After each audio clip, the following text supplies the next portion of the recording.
శ్రీమద్భాగవతమున ఒక మంచి విషయాన్ని చెప్పారు. దృష్టిపూతం న్యసేత్ పాదం, చూచి అడుగు వేయాలి. దృష్టిపూతం న్యసేత్ పాదం, ఎక్కడో నెత్తి మీద కళ్ళు పెట్టుకుని రోడ్డు మీద నడుస్తూ పోకూడదు.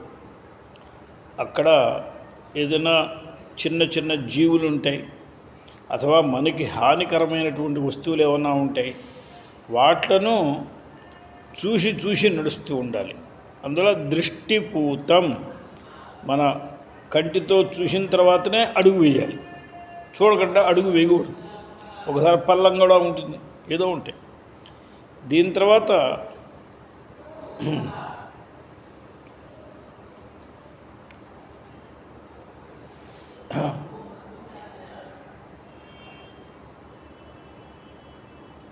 జలాన్ని తాగేటప్పుడు, నీటిని తాగేటప్పుడు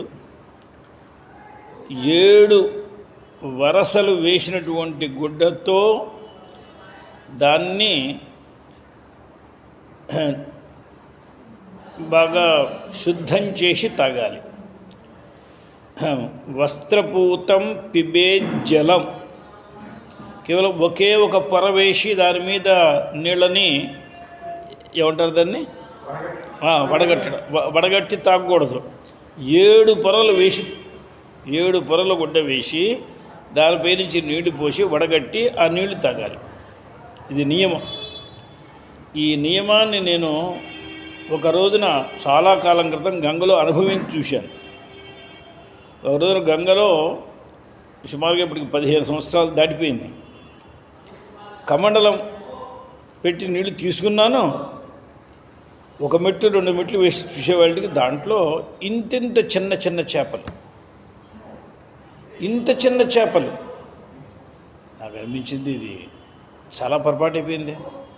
మళ్ళీ ఆ నీళ్ళని తీసుకుని వెళ్ళి నేను దాంట్లో గంగలో వేశాను. ఎందువల్లంటే ఇప్పుడు మనం అభిషేకం చేస్తాం, అథవా ఏదో గంగ నీళ్ళను ఎక్కడో వినియోగించేస్తాం. ఎక్కడైతే నీళ్ళ నుంచి వీడైపోయినాయో ఇన్ని పోతాయి, ప్రాణాలు పోతాయి.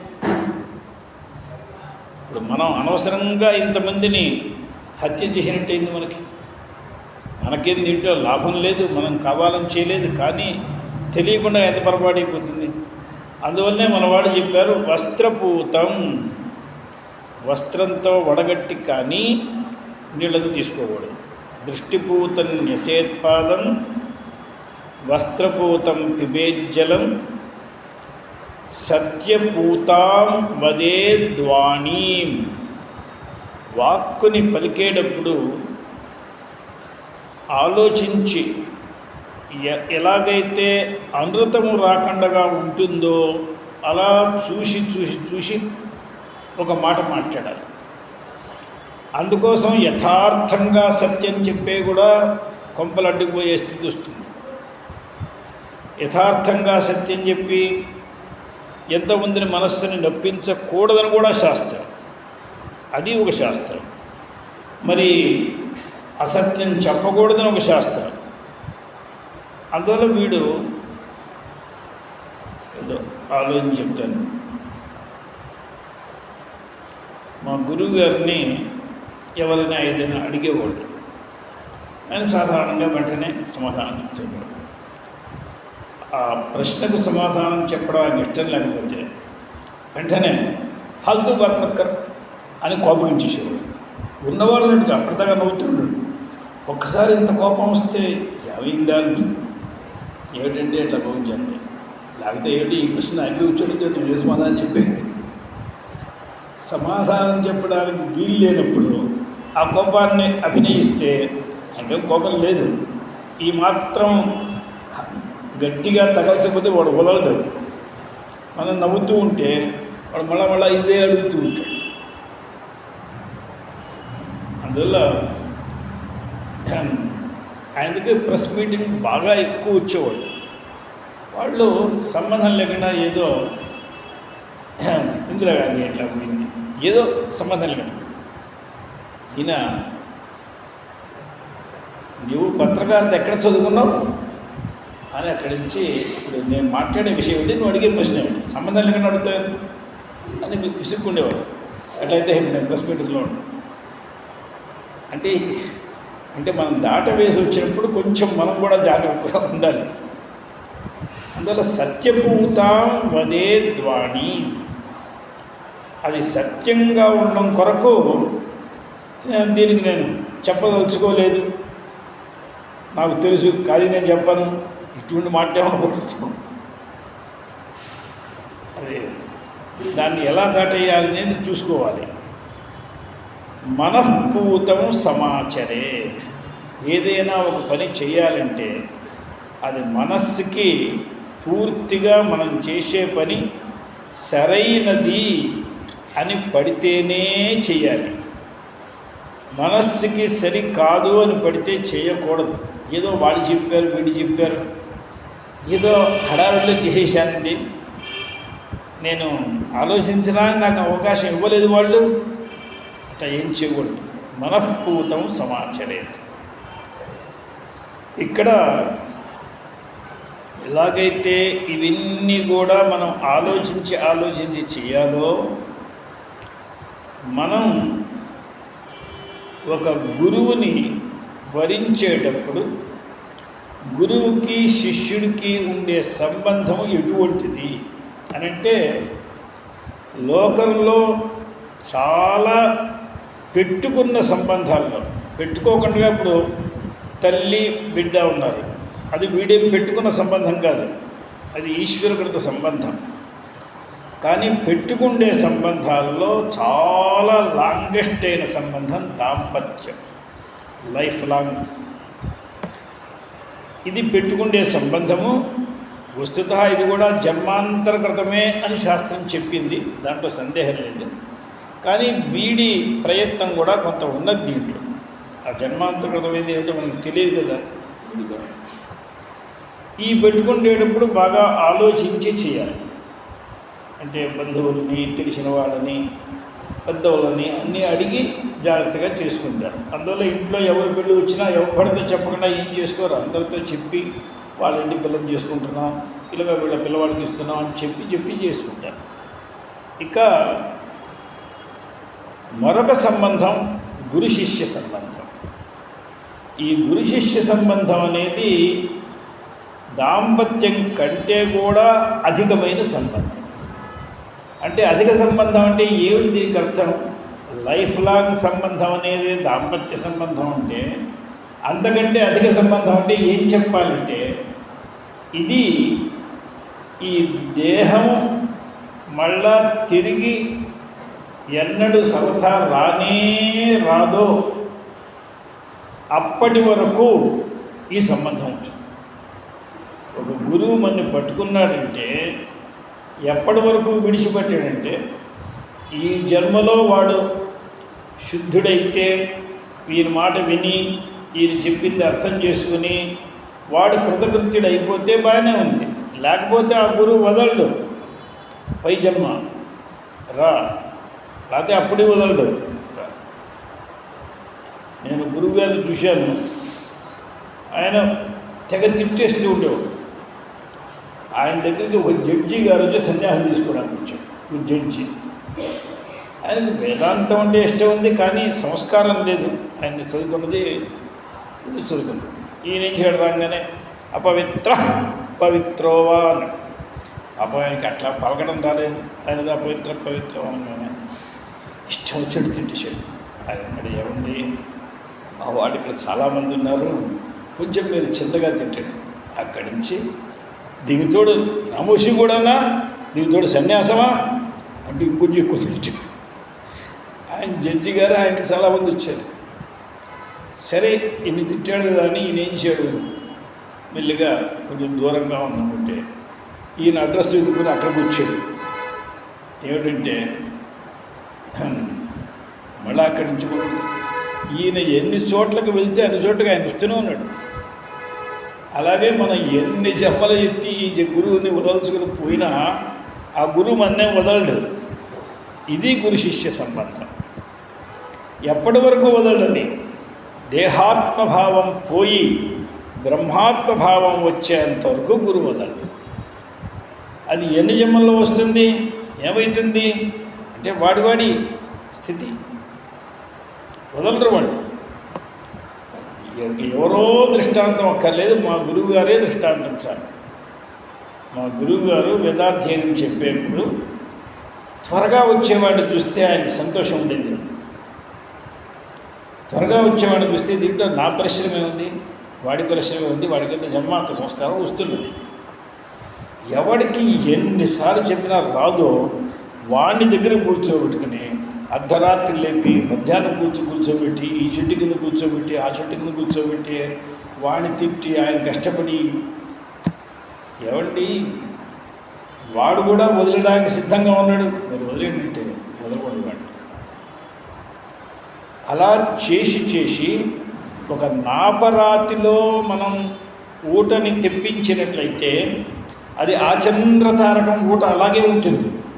అలా అనేక మంది నాపరాళ్లలో వారు ఊట తెప్పించారు. మామూలు మట్టిలోంచి ఊట తెప్పించడం కాదు విషయం. అంటే గురువులు అనేవారు వారు ఎంతవరకు వీరి శిష్యుల్ని ఉద్ధరించదలుచుకున్నారో అంతవరకు ఉద్ధరించి తీరుతారు.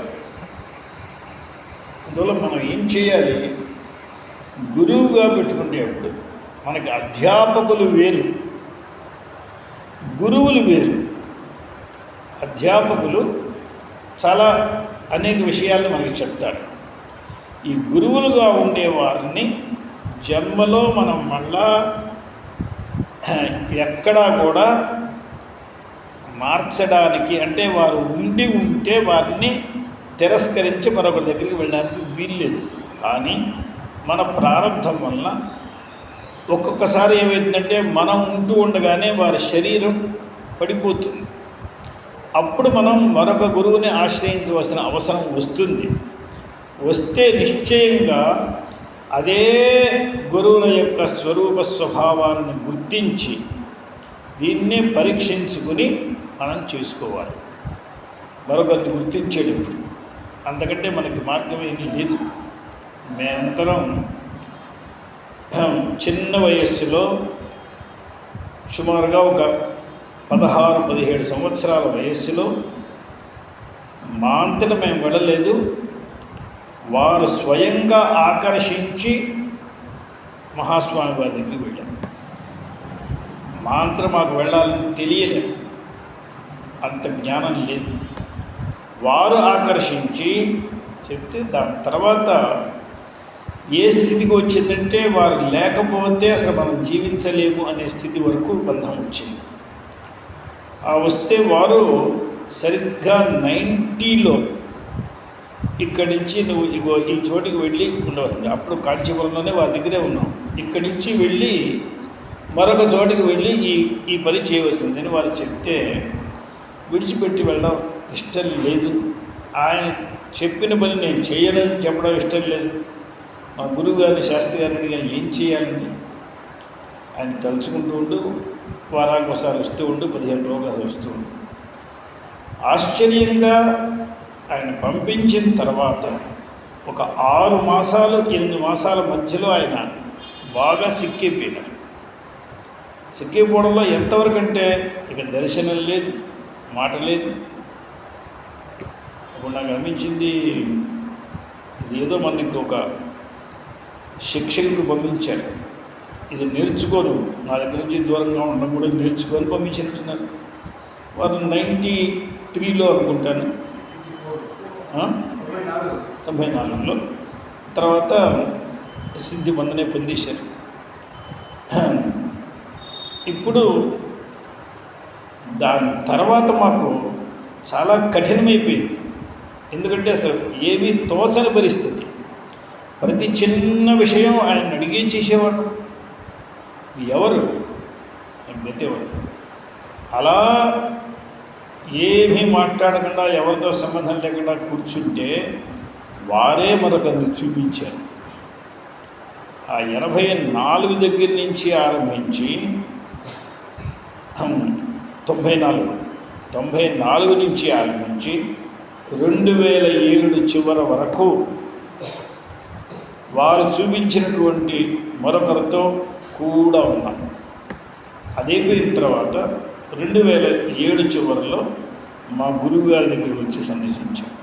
అసలు వారి చివరి వరకు నేను గురువు గారిని అడిగాను, ఏమండి ఇప్పుడు ఏదో చిన్న వయసులో అయితే ఎవరి దగ్గరకు వెళ్ళాం, సేవలు చేసాం, మీ దగ్గర కూడా సేవ చేసాం, అంతా అయిపోయింది. ఇప్పుడు సేవ చేసేటువంటి వయసు కూడా లేదు, ఏమిటి మా గతి ఏమిటి సార్ అంటే అప్పుడు ఆయన ఒక మాట అడిగారు, నువ్వు నన్ను ఏ రూపంలో చూస్తున్నావని అడిగారు. అయ్యా మీరు సర్వేశ్వరుడు అయితే ఆ విశ్వేశ్వరుడినే ఆశ్రయించు. అప్పుడు వెంటనే వారి అలా అయిందో లేదో వెంటనే ఇక్కడికి వచ్చిన కారణం వారి వచనం. అంటే ఇప్పుడు విశ్వేశ్వరుడే మన గురువు. ఎందుకంటే ఇప్పుడు ఈ వయసులో వెళ్ళి ఒక గురువుని ఆశ్రయించి వారి దగ్గరికి వెళ్ళి వస్తూ ఉండడం, వారికి సేవ చేస్తూ ఉండడం ఇదంతా పోయే పని కాదు. అందువల్ల విశ్వేశ్వరుడే మనకి ఆయన చెప్పినటువంటి మాటలు ఈశ్వరాజ్ఞారూపంగా వేదములు శాస్త్రాలు ఉన్నాయి కదా, వాటిని చేసుకోవడం. ఇంతవరకు ఏ గురువులు మనకి ఏది చెప్పారో అది తీసుకోవడం. అందువల్ల గురువుల్ని ఎప్పుడూ మనంగా మార్చకూడదు. ఆ గురువులే ఈ లలితా త్రిశతిలో కూడా ఒక చోట ఉన్నది, దైవం మన దగ్గరికి అనుగ్రహించగాలి అని ఉన్నప్పుడు ఒక గురువు రూపంలో మన దగ్గరికి ఆవిడే వస్తుంది. వారినే మనం గురువులుగా పెట్టుకోవాలి. అందువల్ల ఆ గురువులు మీరు చెప్పినటువంటి దాంట్లో మంత్రముల్లో బీజ భేదములు ఇత్యాదులు ఉన్నప్పుడు మన వేదములలోనే శాఖలు చాలా భిన్నంగా ఉన్నాయి. ఇప్పుడు మనం సంధ్యావందనంలో చెప్పే మంత్రముల్లో కృష్ణయజుర్వేదం చదువుకున్న వాళ్ళని చెప్పేటువంటి మంత్రం యొక్క విధానం వేరు. మనం సువహ అని సు అని విడిగా వాని విడిగా మనం అంటాం. భూహు భువహ సువహ అని మనం అంటాం. ఋగ్వేదులైతే ఒకే అక్షరంలో స్వహ అని అంటారు, సువహ అని అంటారు. స్వహ లోకంలో కూడా స్వహ అనే ఉంది. స్వర వ్యయం స్వర్గనాక అని కదా. స్వహ అంటే స్వర్గం, స్వహ అంటే ఆ స్వహ అనే శబ్దం లోకంలో ఉంది, అలాగే ఋగ్వేదంలో ఉంది. కానీ మన యజుర్వేదంలో మాత్రం స్వహ అనేదాన్ని సువాహ అని వాడారు. అంటే ఇప్పుడు ఈ రెండిటిల్లో ఏది సరి ఏది తప్పని మనం ఏం చెప్తాం? ఒకవేళ మనం యజుర్వేద గురువు గారి దగ్గరికి వెళ్తే ఆయన సువహ అని చెప్పిన తర్వాత, ఎప్పుడో మనం ఒక రోజున ఋగ్వేద గురువు గారి దగ్గరికి వెళ్తే ఆయన స్వహ అని చెప్పాడు అనుకోండి, చెప్తే ఇప్పుడు అదే ఇదే అనేది రెండు శాస్త్రీయమైన మార్గాలే. అందువల్ల వారిది వదలవలసిన పని లేదు, వీరిది నేను తీసుకోను అనే పని లేదు. రెండూ మనకి సమ్మతం. అంటే అటువంటి ప్రామాణికులై ఉంటే, కొంతమంది ఇప్పుడు ఇవాళ కొత్తగా వాళ్ళు హ్రీం అని అంటారంటే ఇక్కడ వాళ్ళకి చేత కాదు, గ్రీం అంటే రాయరా అంటే హ్రీం రాస్తాడు కదా అంటే గ్రీం అంటాడు. అటువంటి వాళ్ళని పట్టుకొని మనం ఎక్కడికి పోతాం? అటువంటి వాళ్ళని పెట్టుకుని చేసేది లేదు. అందులో బీజాక్షరాల్లో ఇప్పుడు మనం పంచదశి ఉందే, ఇప్పుడు మనం ఏ పుస్తకం చదువుతున్నామో ఈ పంచదశి అనేక విధాలుగా ఉంది. మనువు గారు చెప్పిన పంచదశి వేరు, చంద్రుడు చెప్పిన పంచదశి వేరు, లోపాముద్ర చెప్పిన పంచదశి వేరు. పంచదశులు అంటే వారికి తపస్సులో సాక్షాత్కరించారు వారు వేదాల్లోంచి. ఆ వేదాల్లోంచి సాక్షాత్కరించినప్పుడు వారికి వచ్చినటువంటి రూపాలు విడిగా ఉన్నాయి, కానీ అన్నీ కూడా ప్రమాణములు. దీంట్లో కాది విద్య, హాది విద్య, అన్ని ఉన్నాయి. ఏ విద్యలు ఉన్నా అన్ని సమానమే. మనకి శంకరాచార్యులు ఇదిగో ఈ కాది విద్య అని చెప్పారు. ఈ కాది విద్యను పార్వతీ పరమేశ్వరులు కూడా కామేశ్వరులు కూడా చెప్పారు. కాబట్టి మనకి ఇవాళ సంప్రదాయంలో కాది విద్య మన దగ్గర ఉన్నది. కానీ అవి కూడా దొరుకుతున్నాయి, మిగతా విద్యలన్నీ కూడా మనకు దొరుకుతున్నాయి. అత మనం ఒక గురువుని ఆశ్రయించేటప్పుడు ఇలా ఆశ్రయించాలి. వీరు మనకి సర్వాత్మన గతి వీరే. శరీరం ఒకవేళ పతనం అయిపోయినప్పటికీ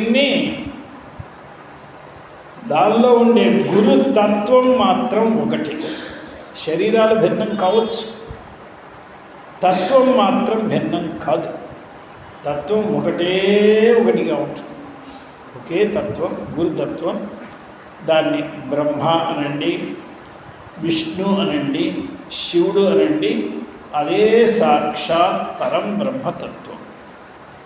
ఇదే మనం గురుతత్వాన్ని చూడాలి. దీని గురించి శ్రీమద్భాగవతంలో శ్రీకృష్ణుడు ఉద్ధవుడికి ఉపదేశం చేస్తూ అన్నాడు, నన్ను నీవు మనుష్యుడిగా చూడకు, మర్త్యబుద్ధ్య. నేను ఇటువంటి రంగు గలవాడిని, ఈ చేతులు గలవాడిని, ఇంత పొడుగు చేతులు గలవాడిని, ఇలా ఉన్నవాడిని అని నువ్వు చూడకు. నీవు పరం శుద్ధ చైతన్య రూపంలో చూడు. గురువుల్ని ఎప్పుడూ శుద్ధ చైతన్య రూపంలోనే చూడాలి. దీంట్లో ఒక పెద్ద రహస్యం ఉన్నది. మనం ఎంతోమంది దేవతలకి పూజ చేసినట్లుగా లోకంలో చాలామందికి పూజ చేస్తాం. గోవులకి పూజ చేస్తాం, వృక్షాలకు పూజ చేస్తాం, పుట్టలకు పూజ చేస్తాం, రాళ్ళకి పూజ చేస్తాం, నదులకు పూజ చేస్తాం, మనుష్యులకు పూజ చేస్తాం. మనం దేన్ని పూజించడానికి ఇదేమిటి అని మనం అనవసరం. ప్రతిదానికి పూజ చేస్తాం. చెక్కకు పూజ చేస్తాం. ఒక శంకుస్థాపనకి ఇంతకుముందు 2 చెక్కల్ని తెచ్చిపెట్టేవాళ్ళు, దానికి పూజ చేస్తాం మనం. అలాగే వృషోత్సర్జనం చేస్తే 2 కర్రలు వేస్తారు, పాతేస్తారు, దానికి పూజ చేస్తాం. దాన్ని మన వాళ్ళు గ్రామాల్లో కొంచెం ఎత్తుగా పెడతారు. వచ్చిపోయే వాళ్ళందరూ దానికి ఏదో పూజ చేసుకుని నమస్కారం పెట్టుకుని పూతుకుంటారు. చెక్కలే, మామూలు చెక్కలేవి. వాటిని చెక్కించాం, అక్కడ పెట్టాం, వాటిలలో ఇది చేసాం. మనం పూజ చేయని చోటంటూ లేదు మనకి. ప్రతిదాన్ని పూజ చేస్తాం. ఈ మనుష్యుల్ని పూజ చేసేటప్పుడు తల్లిదండ్రుల్ని పూజిస్తున్నాం, అన్నగారులను పూజిస్తున్నాం, అత్తమామల్ని పూజిస్తాం, గురువుల్ని పూజిస్తాం, ఆచార్యుల్ని పూజిస్తాం. ఈ పూజించేటప్పుడు మనం శరీరాన్ని పూజించట్లేదు. ఈ విషయం గుర్తుపెట్టుకోవాలి. శరీరాన్ని మనం పూజించట్లేదు. మనం పూజించేది సాక్షాత్ చైతన్యాన్ని పూజిస్తున్నాం. చైతన్యాన్ని పూజిస్తున్నాం. మనం మన ఇంట్లో ఉన్న చిన్న పిల్లల్ని మనం పూజిస్తాం. ఆడపిల్లల్ని, మన ఇంట్లో ఉన్న ఆడపిల్లల్ని ఏదైనా పండగ వచ్చిందంటే వాళ్ళని ముత్తైదుగా కూర్చోబెట్టి అంత చిన్నపిల్లలకు పసుపులు రాసి వాళ్ళ కాళ్ళు మొక్కుతాం మనం. అలాగే ఎవరైనా సరే పతివ్రత స్త్రీలను ఏదో ఒక సందర్భాల్లో వారిని అమ్మవారిగా కొలుస్తాం మనం. అలాగే బట్టుక పూజ చేస్తాం. బ్రహ్మచారుల్ని సుబ్బారాయుడు షష్ఠికి వీటికి పెట్టుకుంటాం, వాళ్ళకి మొక్కుతాం. అలాగే దంపతులకు పూజ చేస్తాం. కాశీ నుంచి వెళ్ళిన వాళ్ళందరూ ఏం చేసుకుంటారు? దంపతి పూజ చేస్తారు. కాశీ విశ్వేశ్వరుడు, అన్నపూర్ణాకుని వాళ్ళకి పూజ చేస్తారు. మనం మనుష్యులకి పూజ చాలాసార్లు చేస్తున్నాం. 1-2 సార్లు ఏం కాదు, ఎన్నోసార్లు చేస్తాం. ఇన్ని సమయాల్లో మనం గుర్తుపెట్టుకోవలసింది, చైతన్యానికి పూజ చేస్తున్నాం కానీ శరీరానికి పూజ చేయట్లేదు.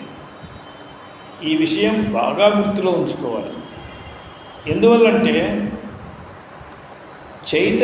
శరీరానికి పూజ చేయడానికి ఎవ్వడూ సిద్ధంగా లేడు.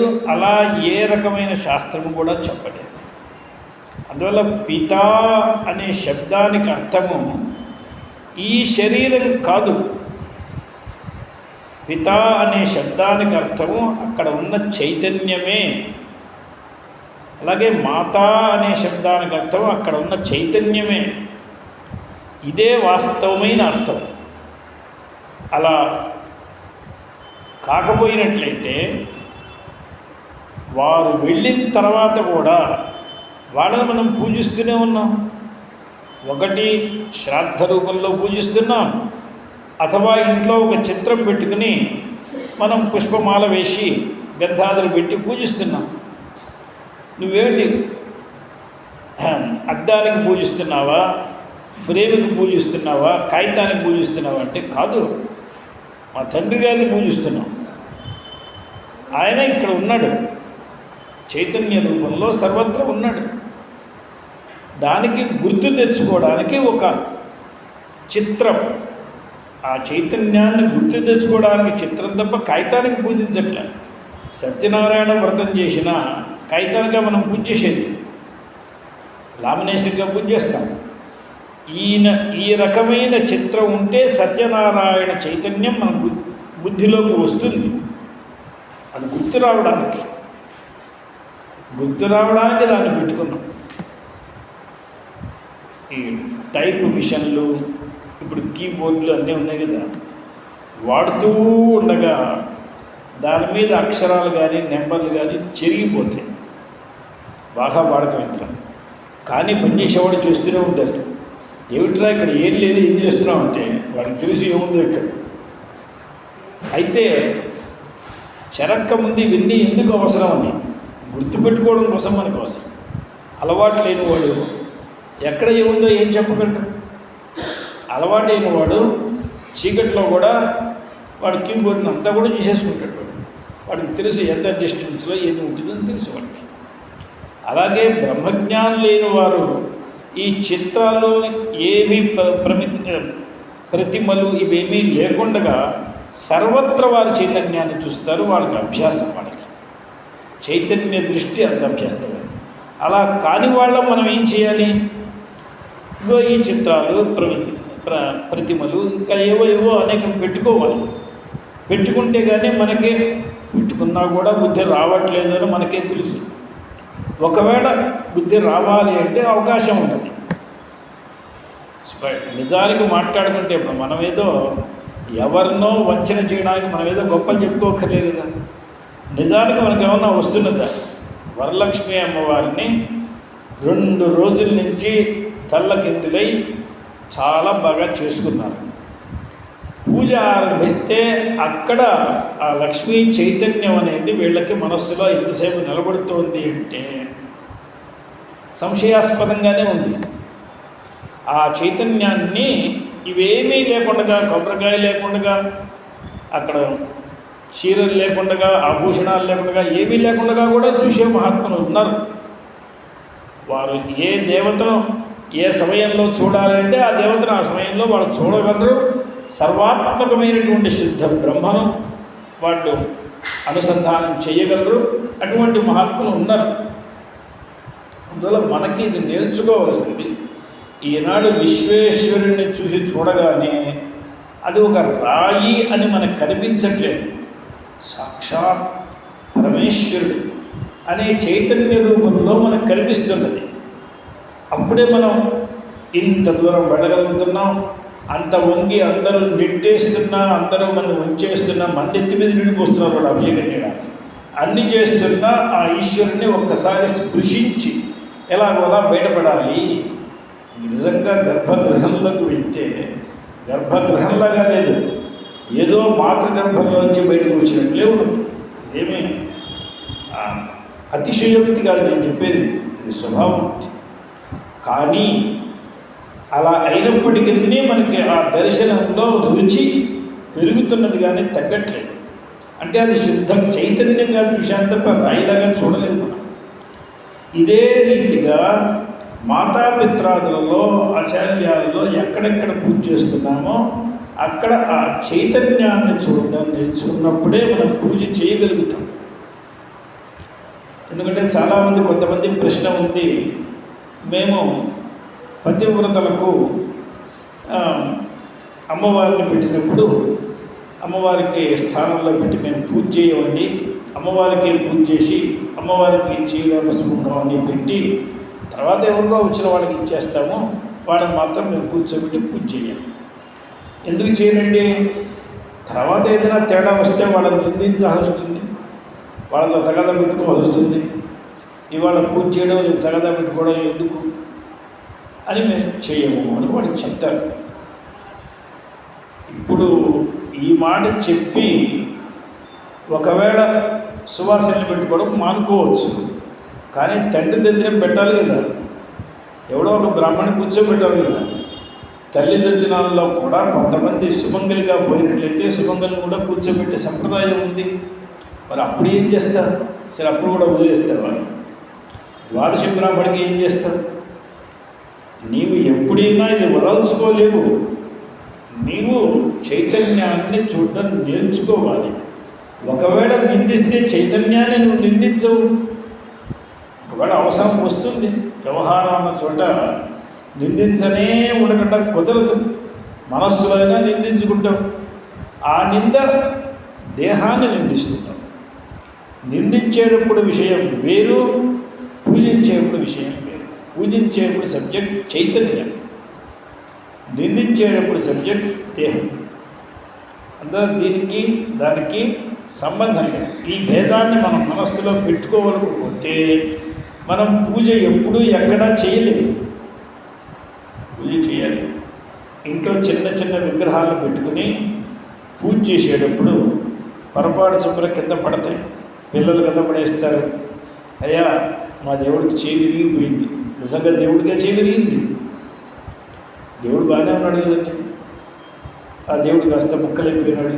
నేను గంగలో పడేసేదా, ఎక్కడ పడేసేది, ఏదో సందేహం అడుగుతాడు. దేవుడు ముక్కలు కాలేదు. ఆ దేవుణ్ణి గుర్తు చేసేటువంటి ప్రతిమ కొంచెం వికలమైంది. అందులో ఈ ప్రతిమ వేరు, ఇది కేవలం దాన్ని గుర్తు చేయడానికి ఉన్నది. ఇదే దేవత కాదు. ఆ దేవతా తత్వాన్ని గుర్తు చేస్తుంది, ఆ చైతన్యాన్ని గుర్తు చేస్తుంది. మన దగ్గర పంచాయతనం పెట్టుకున్నాం, ఏదో ఇంట్లో చాలా రకములైనటువంటి దేవుళ్ళను పెట్టుకున్నాం. ఎన్ని రాళ్ళు పెట్టుకున్నా, ఎన్ని చిత్రాలు పెట్టుకున్నా, ఎన్ని యంత్రాలు పెట్టుకున్నా, ఇవన్నీ కూడా మనకి ఆయా దేవతల్ని గుర్తు చేయడానికి వచ్చినవి తప్ప ఇవే దేవతలు అనే దృష్టి పెట్టుకుని ఒకవేళ అరిగిపోతే ఆ యంత్రములు అరిగిపోతాయి, కరిగిపోతాయి, ఏదో అయితే. మెటీరియల్కి ఒక స్వభావం ఉంటుంది కదా, ఆ స్వభావాన్ని బట్టి ఏదో అయితే. అలా అయిపోతే మా దేవుడు ఇలా అయిపోయినాడని అనుకోకూడదు. అత ఆచార్యుల యందు, మన గురువుల యందు ముఖ్యంగా మనకి చైతన్య స్వరూపంగానే భావించాలి. మనకి అన్నిటికీ శిష్టాచారం ప్రమాణం. శిష్టులు ఇప్పుడు తాడేపల్లి రాఘవనారాయణ శాస్త్రి గారు బ్రహ్మర్షులు, వారికంటే శిష్టులు మనకి ఎవరూ లేరు. వారిది చందవోలు అని ఒక గ్రామం. ఆ గ్రామంలో ఊరి నుంచి చాలా దూరం వారిల్లు, కనీసం 2 కిలోమీటర్లు దూరం ఉంది ఊరి నుంచి. అదంతా ఒక అడవిలాగా ఉంటుంది. అంతా విసకపర్ర, ఆ చోటంతా కూడా విసకపర్ర. అక్కడ వారి నాన్నగారు ఉండేవారు. వారి పేరు వెంకటప్ప శాస్త్రి గారిని పేరు. ఆయన సాక్షాత్ పరమేశ్వరుడు. ఆయన ఎప్పుడూ శివపంచాక్షరి. ఆయనకి మొత్తం తల మీద ఉండే జుట్టంతా కూడా ఆయనకి జడలు కట్టే ఉండేది. ఆయన పరమేశ్వరుడు. ఆయన ఏం చేశారు, విద్యార్థులకు పాఠాలు చెప్పకుండా నేను ఉండకూడదు అని ఒక నియమం పెట్టుకుని విద్యార్థులందరికీ చదువులు చెప్తూ ఉన్నాం, వచ్చిన వాళ్ళందరికీ భోజనాలు పెడుతూ ఉన్నాం. అదే సమయంలో నియమం, ఎవరి దగ్గర నుంచి ఏది ప్రతిగ్రహం చేయకూడదు, అదొక నియమం. వీరికి పొలం కానీ అథవా మరొకటి కానీ ఏది ఉండకూడదు అని కూడా నియమం. ఇవాళ ఎవరైనా వచ్చి ఏ పండ్లో ఇచ్చారంటే ఆ పండ్లను తిన్నంత వరకు తిని, పిల్లలకు పెట్టినంతకు పెట్టి, మిగిలితే అవన్నీ గిరాట్ వేయాల్సిందే తప్ప రేపటికి ఉంచకూడదని ఒక నియమం. ఇటువంటి చాలా నియమాలు పెట్టి కూర్చున్నారు. అశ్వస్తనిక వృత్తి అని పేరు. వారింట పొద్దున్నే కట్టెలు తీసుకొచ్చి ఆ కట్టెలతో వండుకున్న తర్వాత మిగిలినటువంటి కొరువుల్ని పారేసేయడం తప్ప రేపటి గంటే పడడం లేదు. ఇటువంటి కఠోరమైన నియమంతో చేస్తున్నప్పుడు ఒక సమయంలో ఆయన దగ్గర ధనమేమీ లేదు, వచ్చిన వాళ్ళని లేదని చెప్పడం ఆయనకి ఇష్టం లేదు. అప్పుడు ఈయన సంకటాన్ని చూచి ఆ ఊళ్ళో ఉండేటువంటి కోమట్లు ఏం చేశారు, ఏమంటే శాస్త్రి గారు ఇదిగో మేము బియ్యం పంపిస్తున్నాం, మేము పంపిస్తున్నాం అని వాళ్ళు చెప్తే, సరే ఈయన అవి తీసుకున్నారు. వాటికి మరొక రకంగా డబ్బులు ఇవ్వాలి అని అనుకుంటూ ఇలా కాలం గడుస్తూ ఉండగా మితిమించిన అప్పయింది. అంటే అప్పుడు కోమట్లు మాత్రం ఆ రోజుల్లో అందరికీ భూములే కదా, ఏదో వాళ్ళ వ్యాపారంలో ఎంత లాభం వస్తుంది. ఈయన దగ్గర చాలామంది విద్యార్థులు, ఈ విద్యార్థుల్లో కొంతమంది చదువుకుండేవాళ్ళు, కొంతమంది భోజనం తిరుగుతుందని కూర్చుండేవాళ్ళు, అనేక రకాలు ఉన్నారు. ఒకరోజున రాఘవనాథ శాస్త్రి గారు చందోలు వెళ్ళారు. ఈయన అప్పట్లో కవిత్వాలు బాగా చెప్తూ ఉండేవారు, శతావధానాలు చేస్తూ ఉండేవారు, చేతికి కంకణాలు గింకణాలు అన్నీ ఉండేవి. ఈయన పట్టుబట్లు కట్టుకునేవారు, వెళ్తూ ఉండేవారు. ఒకరోజున తల్లిదండ్రులు దర్శనం చేయడానికి వెళ్ళే వాటికి ఊళ్ళో వాళ్ళందరూ కోమట్లు, ఏమయ్యా నువ్వు పిల్లవాడిగా ఉండి ఈ బాధ్యతలేం పట్టించుకోకపోతే ఏం బాగా ఉంటుందని ఈయన్ని నిలవదీశారు. సరే ఈయన అసలు విషయం ఏమిటి అని అంతా అడిగితే ఇలా జరిగింది, మేము ఇస్తూనే ఉన్నాం. సరే ఇప్పుడు ఈయన మిమ్మల్ని ఇలా ఇమ్మని ఎవరు చెప్పారు, నన్ను అడిగి మీరు ఇచ్చారా అని అడిగితే బాగాలేదు.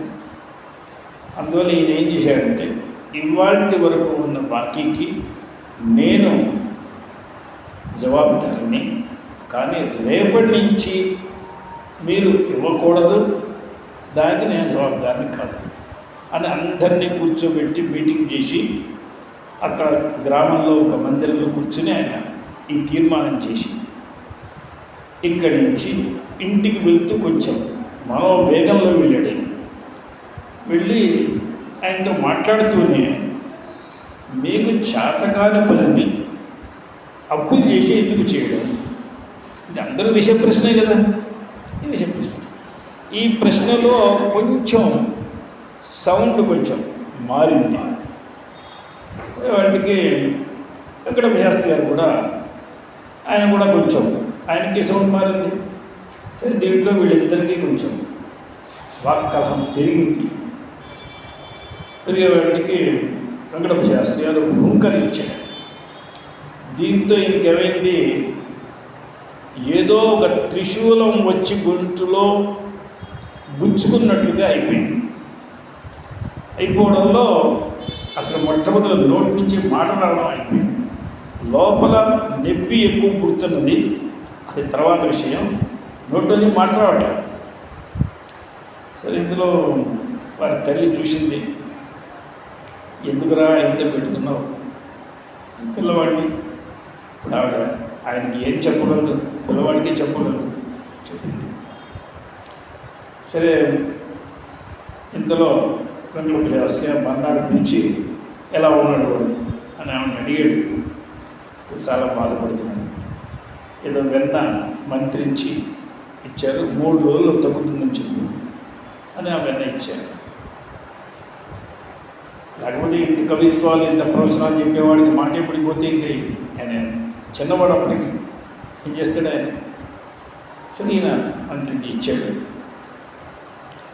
అప్పుడు జరిగింది ఏమిటంటే, రాఘవనారాయణ శాస్త్రి గారు సాక్షాత్ బాలాత్రిపుర సుందరి వారు, ఇక వెంకటప్ప శాస్త్రి గారు సాక్షాత్ పరమేశ్వరుడు. వీళ్ళిద్దరికీ భేదం వస్తే ఏం జరుగుతుంది? సరే అంటే ఇప్పుడు ఈ విషయం మనకి ఎందుకు వచ్చిందంటే, వారి నాన్నగారిని వారు చాలా గురువులుగా దేవతలుగా చూసుకునేవారు, దాంట్లో ఏ సందేహం లేదు. జీవితంలో ఇవి రాక తప్పవు. అంతటి మహాత్ములకే వస్తే మనలాంటి వాళ్ళకి ఏమున్నది? జీవితంలో తేడాలు వస్తాయి, ఏదో అరుచుకోవడం ఉంటుంది, కలుచుకోవడం ఉంటుంది, అన్నీ ఉంటాయి. అన్న మనస్సులో ఏముండదు. వారు శ్రీరామ కథామృతం అనేటువంటి గ్రంథాన్ని వ్రాయడానికి ఆరంభించి, అది 24,000 శ్లోకాల్లో ఆరంభించి రాస్తూ ఎక్కడో ఒక చోట పూర్తి కాకముందు వారు సిద్ధి పొందారు. అంటే వెంటనే ఈయన వారు కర్మలు చేసిన వెంటనే ఈయన కర్తవ్యం ఏమిటంటే అంటే ఆ పుస్తకాన్ని నేను పూర్తి చేయాలని పెట్టుకుని పూర్తి చేశారు. ఆయన పూర్తి చేసి దాన్ని ప్రింట్ చేయించారు. ఈయన స్వయంగా బాధ్యత వేసుకుని ఆయన కాలంలో కేవలం రాశారు తప్ప దాన్ని ప్రింట్ చేయలేదు. దాని తర్వాత ప్రింట్ చేసి చాలా బాగా పెద్ద పుస్తకం అది. ఆ పుస్తకాలంతా కూడా నెత్తి మీద పెట్టుకుని 64లో 65లో అనుకుంటాను తెనాలి వచ్చారు కంచి పెద్దస్వామి గారు, తాలూకా హై స్కూల్లో ఉన్నారు.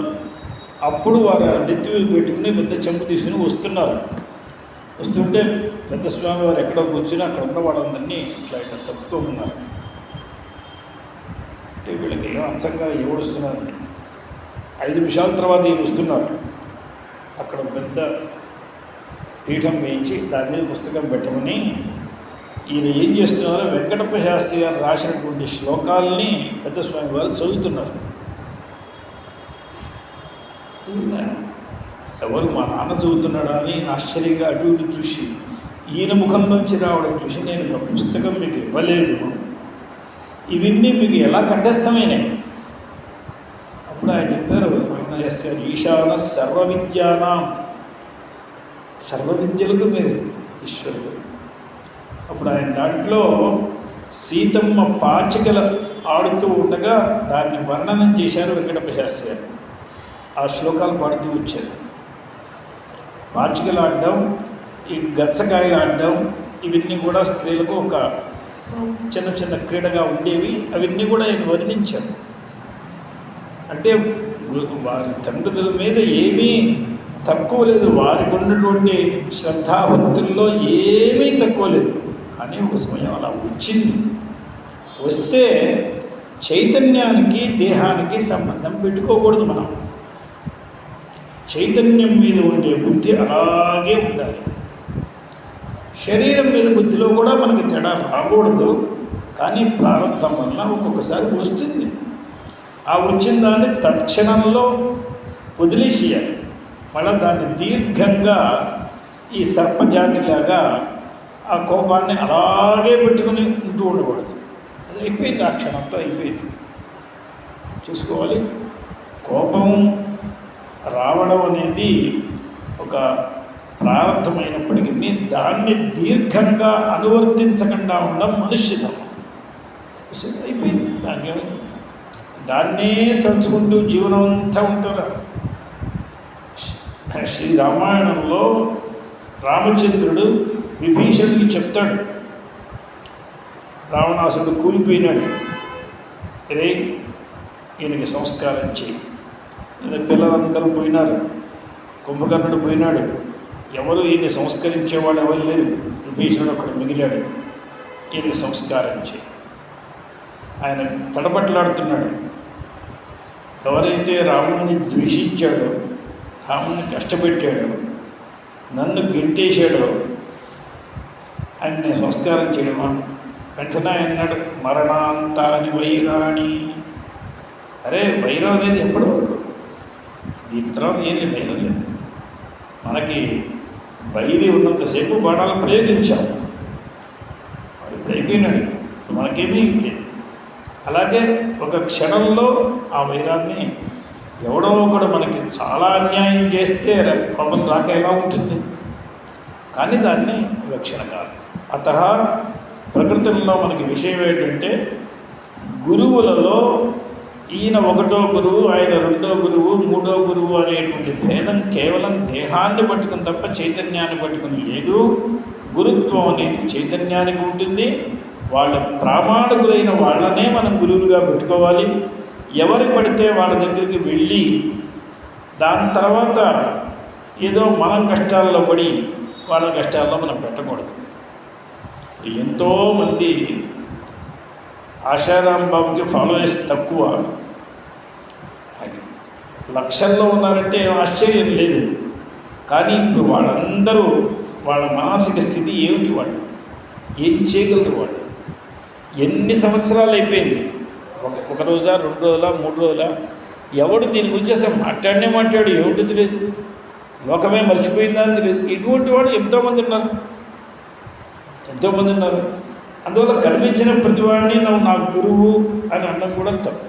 దూరంగా గౌరవంగా నమస్కారం చేయవచ్చు. అందువల్ల ప్రతివాడిని ద్వేషించకూడదు, ఎవరిని ద్వేషించకల్లా, కానీ దూరంగా ఉండాలి.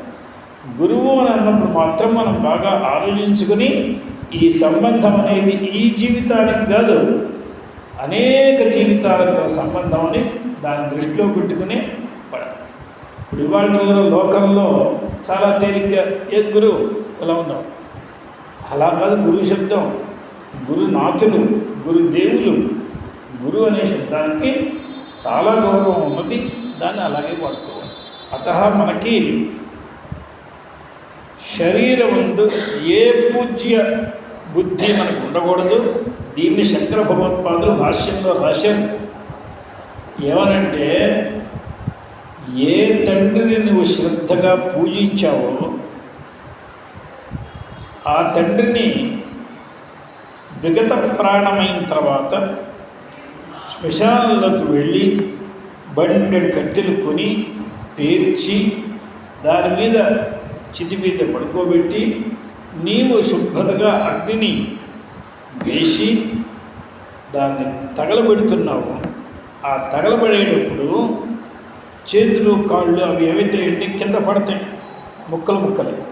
దాన్ని పెద్ద పెద్ద కర్రలతో తీసి మళ్ళా దాంట్లో వేస్తున్నాడు. అంటే అది తగలబడదేమో అని భయం, అది కూడా తగలేయాలి. ఇలా మొత్తం భస్మం చేసేవాడికి శరీరం మీద ఎక్కడ ప్రేమ ఉన్నది? చైతన్యం మీద కదా ప్రేమ ఉన్నది అని తెలియట్లేదా అని ఆయన ఈ దృష్టాంతం ఇచ్చారు. రేపటి నుంచి ఇప్పుడు ఈ పని చేసి రేపటి నుంచి మళ్ళీ ఆయన నిద్ర పెడుతున్నావు కదా, ఎవరికి? శరీరాంగా పెట్టింది. ఈ భస్మాంగా పెడుతున్నావు. ఈ భస్మం అంతా తీసుకుని వెళ్ళి గంగలో పోసేసాం. అస్థికలు తగలడానికి వీలు లేదు, అవి కూడా గంగలో పోసేసాం. ఇక దేనికి పెడుతున్నావు నువ్వు అనేది శుద్ధ చైతన్యము. ఇది బతికుండగా కూడా అంతే. బతికుండగా కూడా మనం రోజు తల్లిదండ్రులకు ప్రణామం చేస్తాం, వాళ్ళకి పూజ చేస్తాం. ఇంట్లో ఏదైనా మంచి కార్యక్రమం వచ్చిందంటే వాళ్ళకి నమస్కారం చేయకుండా ఎవరికి ఏం చేస్తారు? వాళ్ళకి పూజ చేసేటప్పుడు ఇదే దృష్టి, చైతన్యం అనే దృష్టి. అందువల్ల మనకి ఆధ్యాత్మికంలో ఉండే వాళ్ళకి ఇది బాగా నేర్చుకోవాల్సిన అవసరము. చైతన్య దృష్టి వేరు, సాధారణ భౌతికమైన మెటీరియల్ దృష్టి వేరు.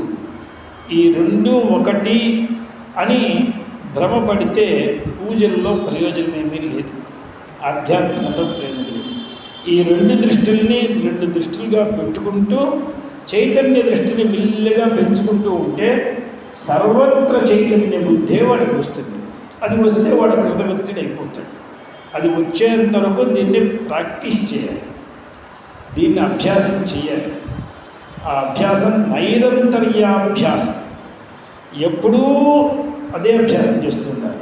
ఎందుకంటే ఇప్పుడు ఈ పుస్తకం ఉన్నది, ఈ పుస్తకంలో మనకి ఇదిగో ఈ పక్కన ఉండేటువంటి వైరు దీంట్లోది కాదు, దీంట్లో ఉండేటువంటి కాగితంలో ఉండేటువంటి ఒక వెదురు నుంచి వచ్చేటువంటి భాగం ఇది కాదు, అది కాదు అని తీసేస్తే ఏం మిగులుతుంది? చివరిలో చైతన్యం మిగులుతుంది. ఆ చైతన్యం పుస్తకం ఇలా ప్రతి వస్తువులోనూ చూస్తూ ఇది తీసేసి అది తీసేసి ఇది తీసేస్తే చైతన్యం మిగులుతుంది. సర్వత్ర అవశిష్టమైన చైతన్యాన్ని ఇక చూడడం ఆరంభించాడు అంటే ఇక వాడే కృతకృత్యుడు. అలాగే వాడి శరీరంలో కూడా దీంట్లో పృథివీ ఉన్నది, పృథివీని పృథివీలో వేసేయి, జలాన్ని జలంలో వేసేయి, అగ్నిని అగ్నిలో వేసేయి, వాయువుని వాయువులో వేసేయి, ఆకాశాన్ని ఆకాశంలో వేసేసేయి. ఇప్పుడు మిగిలింది ఏమిటి? అహంకారం మనది కాదు, మహత్తత్వం మనది కాదు, అవ్యక్తం మనది కాదు. ఇప్పుడు ఉన్న చైతన్యమే నేను. అలాగే ఎదుటివాడిలో సర్వత్ర ఇలా చూసుకుంటూ పోతే కేవల చైతన్య దృష్టి రావడమే బ్రహ్మనిష్ట అని పేరు. బ్రహ్మనిష్ట అనేది దానికి పేరు. అందువల్ల మంత్రముల్లో బీజభేదం ప్రామాణికంగా ఉన్నట్లయితే అదేమీ తప్పేమీ కాదు. ప్రామాణికంగా ఉంటే అయ్యా అదేదో వాళ్ళు కల్పించి చెప్పారంటే వాళ్ళ గురించి మనం మాట్లాడడం అవసరం. అంటే వాళ్ళ తప్పులు మనం ఎందుకంటాం? అందువల్ల ప్రామాణికమైనటువంటి సిద్ధి ఉంటే అది చాలా చేసుకోవచ్చు. ఈశ్వర ప్రేరణకరీ, అమ్మవారు ఈశ్వరుణ్ణి కూడా ప్రేరేపిస్తున్నది అన్నప్పుడు శంకరాచార్యులు చెప్పిన అర్థం ఎంతో సుందరంగా చెప్పారు. ఆయన నన్ను అప్పుడప్పుడు ఆజ్ఞాపిస్తూ ఉండు అని ఒక ఆర్డర్ వేశాడు. ఆయన ఆ ఆర్డర్ని అనుసరించి ఆయన్ని ఆజ్ఞాపిస్తూ ఉంటుంది. ఏమయ్యా శివయ్య లేదు, వెళ్ళు, కూర్చోకు అని చెప్తుంది. ఈశ్వర ప్రేరణకరీ, ఈశతాండవ సాక్షిణి.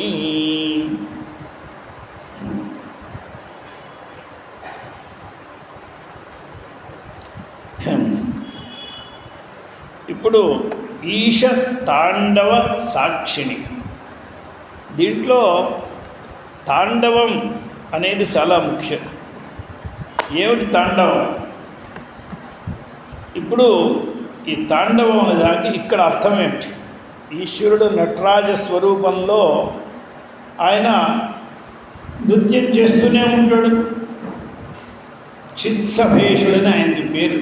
చిదంబరంలో ఒక పెద్ద సభ ఉన్నది. ఆ సభలో ఆయన నృత్యం చేస్తూ ఉంటాడు, ఆయన చూస్తూ ఉంటాడు. అలాగే కల్పాంతకాలంలో ఆయన నృత్యం చేస్తూ ఉంటే అమ్మవారు మాత్రమే సాక్షిగా ఉండి చూస్తుంది. అప్పుడు ఇంకా ఎవరు లేరు.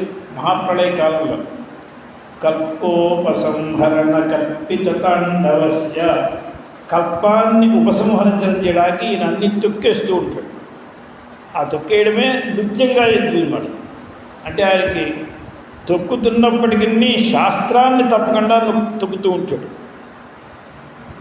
సంగీతం బాగా నేర్చుకున్న వాళ్ళకి మాట్లాడుతున్నా, పోట్లాడుతున్నా, ఏడుస్తున్నా ఏదో ఒక స్వరం మాత్రం వాళ్ళకి నిశ్చయంగా ఉంటుంది. వాళ్ళకు ఒక ఆధార శృతి ఉంటుంది. వాళ్ళు మాట్లాడుతున్నా సరే. అలాగే భరతనాట్యం నేర్చుకున్న వాళ్ళకి వాళ్ళు ఎక్కడ నడుస్తున్నా ఏదో ఒక తాళాన్ని అనుసరించే వాళ్ళు అడుగులు వేస్తారు. ఎందుకంటే వాళ్ళకి బాగా అభ్యాసం అయిపోతుంది. చాలా అభ్యాసమైన వాళ్ళకి తాళం లేకుండా వాళ్ళకి అడుగు పడదు. ఏ తాళంలో అడుగు వేస్తున్నారో అని కూడా మనం గుర్తుపెట్టుకోవచ్చు. వీళ్ళు ఆది తాళంలో వేస్తున్నాడా, జంప తాళంలో వేస్తున్నాడా, త్రిశూలంలో వేస్తున్నాడా, చతురస్రం ఎట్లా వేస్తున్నాడో తెలుసుకోవచ్చు. మొత్తం వాళ్ళకి కరెక్ట్గా అవి ఒకే రకమైన అడుగులు పడుతూ ఉంటాయి. దానికి ఒక పంక్చువాలిటీ ఉంటుంది. అది అలాగే ఉంటూ ఉంటుంది. ఇష్టం వచ్చినట్టు ఏదో కుప్పిగంతులు వేస్తూ ఉంటారు వాళ్ళు.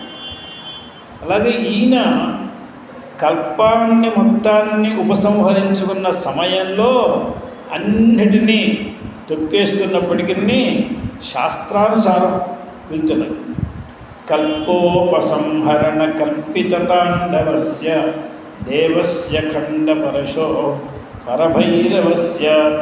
అందులో అక్కడ ఆమె సాసాక్షిణి విజయతే తవ మూర్తిరేకా. ఏకామూర్తి, అప్పుడు వేరే ఎవ్వరూ లేరు, అవి మాత్రం సాక్షినిగా ఉంది. ఇక్కడ కూడా తాండవం అనే శబ్దానికి సమస్తాన్ని కూడా నాశనం చేయడానికి చేసే ప్రక్రియ అని అర్థం చేస్తున్నప్పుడు ఈమె సాక్షినిగా ఉన్నది. ఈశస్య, ఈశ్వరుడు అంటే ఎవరు అంటే తత్పదానికి వాచ్యుడు. ఎక్కడికి వెళ్ళినా మనం తత్వం పదాలని విడిచిపెట్టడానికి వీల్లేదు. ఎంత దూరమైనా వెళ్ళండి, తత్వమసి నిన్ను పట్టుకుంటూనే ఉంటుంది. గురువుగారు చేసిన ఉపదేశం తత్వమసి. ఎప్పటికైతే ఆ ఉపదేశం అహం బ్రహ్మాస్మి రూపంలో పరిణించదో అంతవరకు గురువుగారు తత్వమసి చెప్తూనే ఉంటారు. ఆయన అరే నీవు బ్రహ్మవిరా అంటే ఏనాడో ఒకనాడు నిజమేనండి నేనే బ్రహ్మను అని వీడు అనాలి కదా. ఆయన తత్వమసి అని చెప్పినటువంటి ఉపదేశం అహం బ్రహ్మాస్మి రూపంలో పరిణితం కావాలి. అప్పటి వరకు ఆయన ఆపడు. అందువల్ల ఈశ్వరుడు అనేది తత్పద వాచ్యభూతం. ఆ తత్పదానికి వాచ్యార్థం, ఆ వాచ్యార్థం ఇప్పుడు తాండవం చేస్తున్నది. అంటే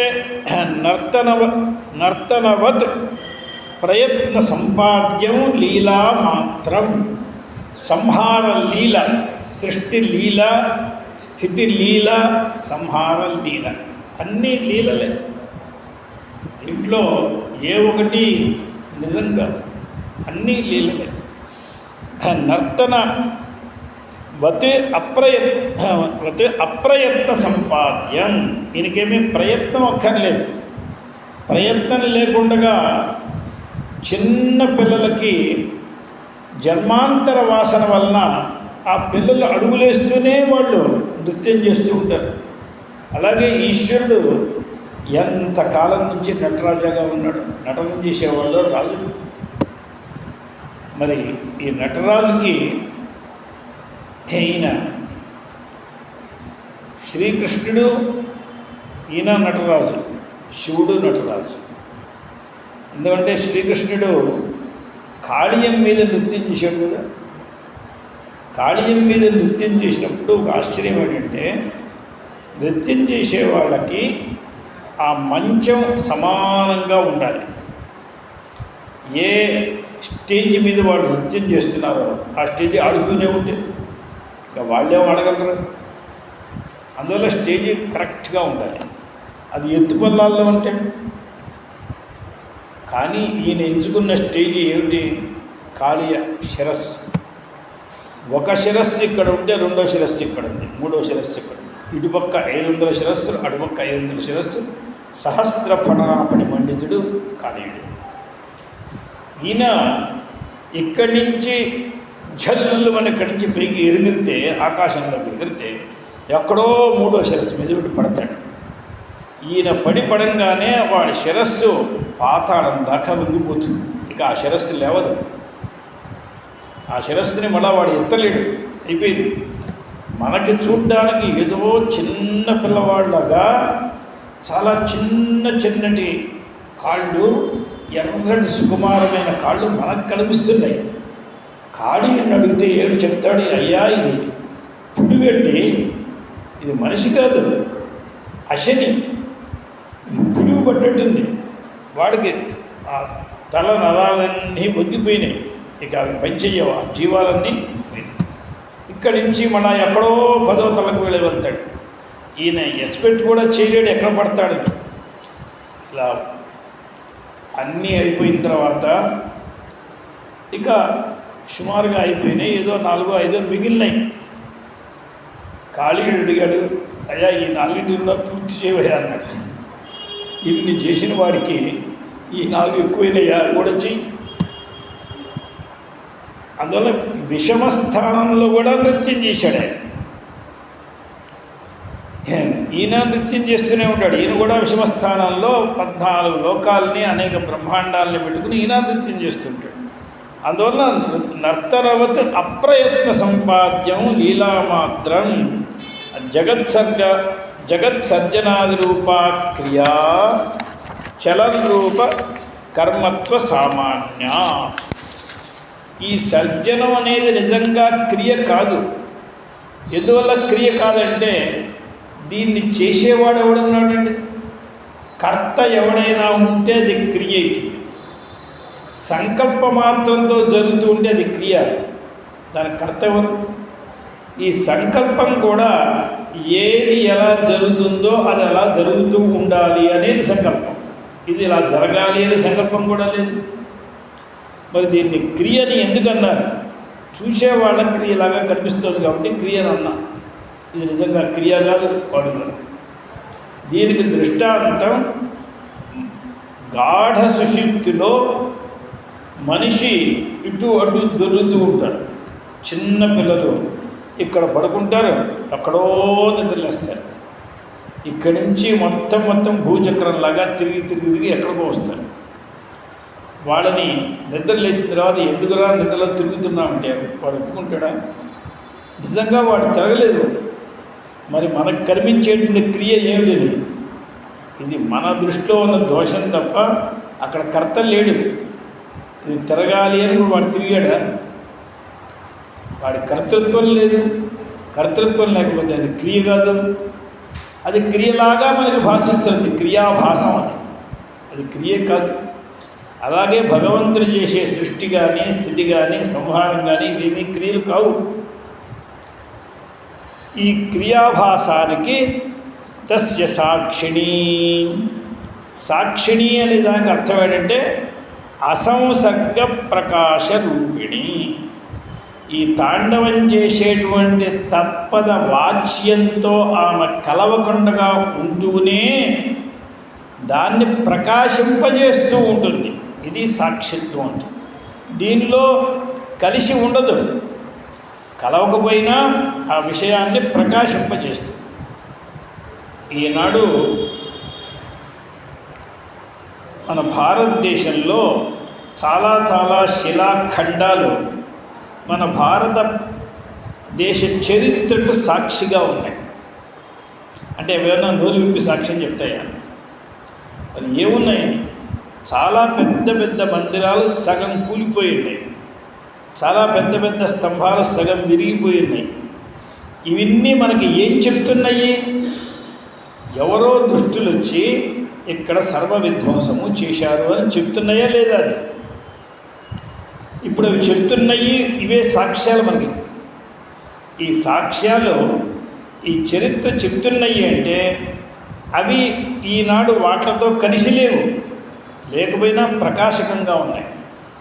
ఈనాడు విశ్వనాథ మందిరం ప్రాచీనమైన మందిరం ఇదే అని ఆ కళాఖండాలని చూసే కదా వాళ్ళు నిర్ణయించేది. అంటే అవి సాక్షి మాట. సాక్షి అనే దానికి ఇదే అర్థం, ప్రకాశకం. అక్కడదే మందిరం ఉన్నది అని దీన్ని ఒప్పుకోవద్దు అనుకున్నవాడు కూడా ఒప్పుకుని రాసి వస్తారు. సరే, కొంతమంది మూర్ఖులు ఉన్నారు, ఉన్నా కూడా ఇంకో వాళ్ళని మనం ఏం చేయలేం. అంటే వాళ్ళకి మనస్సు లేదు, అసలు వాళ్ళు ఒప్పుకోవాలని లేదు, అది వేరే విషయం. కానీ లోక ప్రపంచంలో అర్థం చేసుకునే వాడికైతే స్పష్టంగా తెలుస్తుంది. వాడికి కూడా తెలిసిన తర్వాత మన మాటని కాదనేవాడు ఎవడు అని వాదిస్తున్నాడు తప్ప వాడికి అర్థం కాకుండా వాదించట్లేదు. అది మొండి వాదన చేస్తుంది. అందులో అసంసర్గ ప్రకాశమే సాక్షి శబ్దానికి అర్థం. మనం ఏదైనా వీడి తప్పు పని చేశాడు అని చెప్పాలంటే వాడితో మనం కలిసి ఉండకూడదు. వాడితో మనకి ద్వేషం ఉండి వీడి తప్పు పని చేశాడని చెప్పినా కూడా వీడి సాక్షి కాదు. వాడికి వీడికి ద్వేషం కూడా ఉండకూడదు. వాడికి వీడికి ఏ రకమైన సంబంధము ఉండకూడదు. ద్వేషం కూడా ఒక సంబంధమే. అందులో ఏ రకమైన సంబంధము లేకుండగా దాన్ని ప్రకాశింపజేసేది వాడి నోటితో చెప్పక్కర్లేదు, దాంతో అది ప్రకాశింపజేసేది సాక్షి.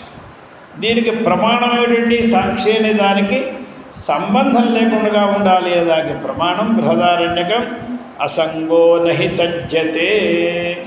అసంగమైన శుద్ధ చైతన్యము దేనితోనూ కలవదు. ఇప్పుడు మనం వాయువులు తీసుకుని కాస్త నీళ్ళల్లో తడిపి కాస్త ఎండేద్దామంటే కుదురుతుందా? అది చేయడానికి వీల్లేదు. ఆకాశాన్ని తీసుకుని మనం ఏదో ఇంత ముద్దలు చేసి పెడదామంటే కుదురుతుందా? అది అసంగ పదార్థం. ఎవడు దాన్ని తీసుకోలేడు, దాన్ని వదలలేడు, దాన్ని ఏమీ చేయలేడు. అది ఎవరికి అందదు. కానీ ఉన్నది అని మాత్రం తెలుస్తుంది. అందుకోసం వాయువు లేదనంటామా, ఆకాశం లేదనంటామా? మనం చెప్తూ తీసుకోలేకపోవడం మన అసామర్థ్యం తప్ప అది లేదు అనే మాట మాత్రం లేదు. ఆకాశం ఉన్నది, వాయువు ఉన్నది, అన్నీ ఉన్నాయి. ఆకాశం లేకపోయినట్లయితే నేను ఇక్కడ చెప్పే శబ్దం మీ చెవి దాకా రాదు. వస్తున్నది కదా, ఆ వచ్చే శబ్దము వాయువు వల్ల వస్తున్నది. అంటే వాయువు ఏం చేస్తుంది? ఒక్కొక్కసారి మీరు చూడండి, పెద్ద గ్రామ్ఫోన్ రికార్డులు అవన్నీ పెడితే ఒక గాలి వస్తే అడుపక్కకి వెళ్ళిపోతుంది శబ్దం, ఇంకో గాలి వస్తే ఇటుపక్కకి వెళ్తుంది శబ్దం. అంటే గాలి ఈ శబ్ద తరంగాలను ఒక చోటు నుంచి ఒక చోటికి ప్రయాణం చేయిస్తూ ఉంటుంది. కానీ వాయువులో శబ్దాలు లేవు, శబ్దాలు ఉన్నది ఆకాశంలో. అందువల్లనే మన వాళ్ళు దీన్ని ఆకాశవాణి అని అప్పట్లో పెట్టుకున్నారు, గుర్తించారు వాళ్ళు. దానికి వాయువు ఆ శబ్ద తరంగాల్ని ఎక్కడికి తీయాలో అక్కడికి తీలుతూ ఉంటుంది. ఇది ప్రక్రియ. అందువల్ల వాయువు ఉన్నది, ఆకాశం ఉన్నది, మన కంటికి తెలియవు, కానీ మనందరం అంగీకరిస్తున్నాం. ఈ రకంగా అసంగమైనటువంటి వస్తువులు దేంతోనూ కలవవు. ఈ అమ్మవారు కూడా సిద్ధ చైతన్య రూపమైన తల్లి కూడా ఎవరితోనూ కలవదు. అంటే ఇప్పుడు శివుడితో మరి కలుస్తుందా కలవదా? కలువుడు శిష్యుడితో అవినాభావ సంబంధం అని మీరు చెప్తారు కదా. ఇప్పుడు అసంగం అని చెప్తే శివుడితో కలవట్లేదా అంటే, శివుడితో అంటే ఎవరితో కలవట్లేదు? తత్పద వాచ్యంతో కలవట్లేదు, తత్పదానికి లక్ష్యమైన చైతన్యంతో ఇవి కలుస్తుంది. అంటే ఇప్పుడు వాగర్థావివ సంపృక్తవు అన్నప్పుడు వీళ్ళ శరీరాలేవో కలుసుకున్నాయని అర్థం కాదు. ఫోటోలో మనకి చూపిస్తున్నారు అలా. అంటే మనకు అర్థం కావడానికి చూపించారు. ఏదో సగం స్త్రీ వేషం, సగం భూమి వేషం. అసలు నిజానికి అమ్మవారి స్త్రీనా అది కాదని కూడా మనకు స్పష్టంగా చెప్పారు. నా స్త్రీ నపుమాన్, ఆమెకి ఇవన్నీ జాతులన్నీ ఆమెకి లేవు. చైతన్యానికి జాతులు ఎక్కడున్నాయి? అందువల్ల వీళ్ళిద్దరి కలయిక ఎక్కడంటే శుద్ధ చైతన్యంలో. అలాగే మనం కూడా బ్రహ్మలో కలిసేది ఈ శరీరంతో నా కలిసేది శుద్ధ చైతన్యంతో. ఆ శుద్ధ చైతన్యంతో కలవాలి. అందువల్ల అసంగో నహి సజ్జతే అంటే అక్కడ చైతన్యంలో కూడా కలయిక లేదు. మరి ఏమున్నదన్నారు? అది అసలు విడిగా లేనే లేదు. విడిగా లేదు అని తెలుసుకోవడానికి ఇప్పుడు మనం ఏమంటారు అంటే వీళ్ళిద్దరు కలిశారు అన్నట్టు. అక్కడ విడే లేదు అసలు. విడి లేని చోట ఇప్పుడు మనం ఇక్కడ ఏదో గోడ చాలా కాలంగా ఉండేది, ఆ గోడను తీసేశారు. ఏమిటంటే ఇప్పుడు వాళ్ళంతా కలిపేశారండి. అసలు ఈ గోడ పెట్టకముందు కలిసే ఉన్నది. అది కలిసిన దాంట్లో మధ్యలో గోడ పెడితే 2 భాగాలుగా అయినట్లుగా మనకు కనిపించింది. అప్పుడు కూడా 2 భాగాలు కాలేదు ఆకాశం. ఎందుకంటే స్పేస్ కదా, ఆకాశాన్ని కదా ఇప్పుడు విడి చేసేది. ఆకాశం అప్పుడు విడిగా లేదు, గోడ ఉన్నప్పుడు విడిగా లేదు. గోడ తీసేసిన తర్వాత వీడికి బుద్ధి వచ్చింది, ఈ 2 కలిసిపోయినాయి. అంటే ఈ బుద్ధి కేవలం భ్రమాత్మకం తప్ప అవి ఇంతకుముందే అసలు అఖండమైన ఆకాశం ఒకటి ఉన్నది, ఎక్కడ భేదం లేదు. అందువల్ల ఆకాశ దృష్టాంతంతో చైతన్యం కూడా వాచ్యార్థంతోనూ కలిసి లేదు, లక్ష్యార్థంతోనూ ఇవాళ కలవలేదు, ఎప్పుడూ కలిసే ఉన్నది. సార్ రెండు లేనే లేవు అని ఈశతాండవ సాక్షిణి అనే దానికి ఒక అర్థం చెప్పి, మరొక అర్థం ఈశతాండవస్య పరమేశ్వర నృత్య నాట్యాభివ్యంజిత చతుషష్ఠి కళోపదేశస్య సాక్షిణి. ఈయన ఏం చేశాడు?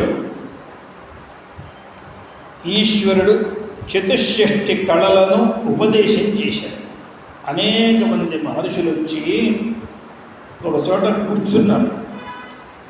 చిదంబరంలో అనేక మంది మహర్షులు వచ్చి కూర్చుని, హే ఈశ్వర జ్ఞానోపదేశించి. ఈయన చూశారు, అందరికీ ఒకే ఉపదేశం చేయడానికి వీల్లేదు, వాళ్ళ అధికారాలు విడిగా ఉన్నాయి. అందరికీ ఒకే మాట చెప్తే ఎలా కుదురుతుంది? అందులో మనం నోటితో ఏం చెప్పకూడదు అనుకుని నృత్యం చేస్తూ తానే తన చేతితోనే డమరు వాయించుకుంటూ తానే వాద్యాలు వేసుకోవడం. ఈ డమరు శబ్దంలోంచి ఏవో పదాలలాగా వాళ్ళకి అనిపించింది. ఏదో దీంట్లోంచి వస్తూ ఉంటే ఇది ఈ శబ్దమై ఉంటుంది అని వాళ్ళ ఊహ. అందువల్ల మీరు ఇదే నాకు ఉపదేశం చేశారని ఒక ఆయన కృతకృత్యం అయిపోయినాను ఊడిపోయాడు. రెండో ఆయన నాకు ఇదే ఉపదేశం చేశారండి. ఆయన ఏం చేయలేదు. నృత్తావసానే నటరాజరాజ ననాద ఢక్కా నవపంచవాన్ 14 సార్లు ఊహించాడు డక్క.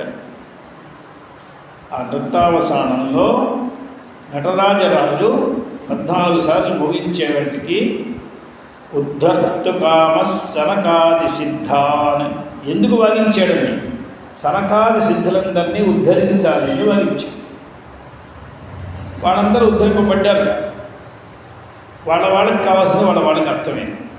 భక్తి ఉపాసన ఉండేవాడికి ఓ డబుల్లో భజ భజ అని శబ్దం వస్తుంది అనుకున్నాడు. వాడు భజన చేయండి. ఇంకోరేమనుకున్నారు, తప తప అని వస్తుంది శబ్దం, తపస్సి. ఇంకోడేమనుకున్నాడు, కురు అని వస్తుంది. అక్కడ వచ్చే శబ్దం ఏదీ లేదు, కానీ వాళ్ళకి అది అనిపించింది. అందులో వాడు కర్మానుష్ఠానం చేసాడు ఆరంభించాడు, వాడు తపస్సు చేయడం ఆరంభించాడు, వాడు యోగం చేయడం ఆరంభించాడు. మొత్తం అక్కడ ఉండేటువంటి సిద్ధులందరూ ఈయన ఉపదేశాన్ని ముందుకు వెళ్ళారు. అందువల్ల ఇది చతుషష్టికళోపదేశం, అన్ని ఉపదేశాలు చేశాడు ఆ అమ్మవారికి. దానికి ఈమె సాక్షిని. ఎవరికి ఏ ఉపదేశం చేశాడు అంటే అమ్మవారికి చెప్తే, ఇప్పుడు మనం అమ్మవారిని అడిగితే ఆ రోజున నృత్యావసానంలో ఈ పరమేశ్వరుడు ఎవరికి ఏ ఉపదేశం చేశారంటే అదే కథ అని ఆరంభించి అవంత విస్తారంగా చెప్తుంది. సాక్షిని దీన్ని గురించి ఒక దీంట్లో చెప్పారు. నర్తనాధిపరేశస్య చతుషష్టి కళా జని. చతుషష్టి కళలు ఎప్పుడు పుట్టినయ్యి అని అంటే పరమేశ్వరుడు నృత్యం చేస్తూ ఉంటే ఆయన దగ్గర నుంచి పుట్టినాయి. అక్కడి నుంచి చతుషష్టి వచ్చింది అని ప్రదోష స్తోత్రం అని ఒక స్తోత్రం ఉంది. ఆ స్తోత్రంలో నర్తనాధిపరేశస్య చతుషష్టి కళా జని. ఈ ప్రదోష స్తోత్రం అనేది శంకరాచార్యులు రాయలేదు. ఈ ప్రదోష స్తోత్రం అనేది శంకరాచార్యుల కంటే ముందు ఉన్నది. వ్యాసాది కృతమైనటువంటి ప్రదోష స్తోత్రాన్ని ఈయన ఎవిడెన్స్గా ఇక్కడ తీస్తున్నారు. ప్రదోష స్తోత్రే ఈశతాండవ నర్తన వర్ణనం అతిస్ఫుటం ఇది నేహలిఖ్యతే. ప్రదోష స్తోత్రంలో మీరు బాగా చూసుకోండి, అక్కడ చాలా విస్తరంగా వర్ణింపబడింది కాబట్టి నేను ఇక్కడ మళ్ళా రాయట్లేదు. నేహలిఖ్యతే ఇక్కడ రాయట్లేదు, ఎందుకంటే అక్కడ అతి స్ఫుటంగా ఉన్నది, చాలా స్పష్టంగా తెలుస్తుంది. అందులో మనకి ఆయన కృప చేసి అడ్రస్ చెప్పారు. ఇప్పుడు ప్రదోష స్తోత్రం ఎక్కడుందని మనం వెతుక్కుని ఆ ప్రదోష స్తోత్రంలోకి వెళ్తే ఆయన నృత్యావసానంలో ఏ రకంగా 64 కళల్ని ఆయన ఉపదేశించారు, దానికి ఆమె సాక్షిగా ఉన్నది అనే విషయాలన్నీ స్పష్టంగా వస్తాయి. అందువల్ల చెప్పింది చెప్పడం వ్యర్థం కాబట్టి ఇది నేహ లిఖ్యతే అని ఆచార్యుల వారు. ఓం ఈశతాండవ సాక్షిణ్యై నమః. ఆయన చేసే ప్రతి లీలకు ఈమె సాక్షిగా ఉంటూ ఉంటుంది, అన్నిటికీ ఈమె సాక్షి. ఈశ్వరోత్సంగ నిలయ. ఉత్సంగం అంటే తొడ అని అర్థం. ఆ ఈశ్వరుని యొక్క ఉత్సంగంలో ఈమె ఉంటుంది. ఈశ్వరోత్సంగ నిలయ. ఈమెకు నిలయం మనమేదో మణిద్వీపం, చింతామణి గృహం, త్రికోణాకార మంచం ఇవన్నీ అనుకుంటున్నాం, కానీ ఆమెకి ఇష్టమైనది ఈశ్వరోత్సంగం. ఈశ్వరస్య స్వభర్తు ఉత్సంగ. ఊరు 2 తొడలని ఊరు. తౌ నిలయ యస్యాస. ఎప్పుడూ అక్కడ కూర్చుంటుంది. ఆమె బాలికగా ఉంటుంది. ఈయనతో చాలా ప్రాచీనుడు. ఎందుకంటే దాక్షాయణిగా వెళ్ళినప్పుడు ఏ శివుడో ఆ శివుడే కదండి గౌరీగా వచ్చేప్పుడు కూడా. అంటే ఇక్కడ ఎన్ని సంవత్సరాలు ఉంటుంది. ఆయన చాలా పెద్దవాడు. ఆయనకి గడ్డాలన్నీ అప్పటికే నసిపోయినాయి గౌరీ వివాహం వాళ్ళకి.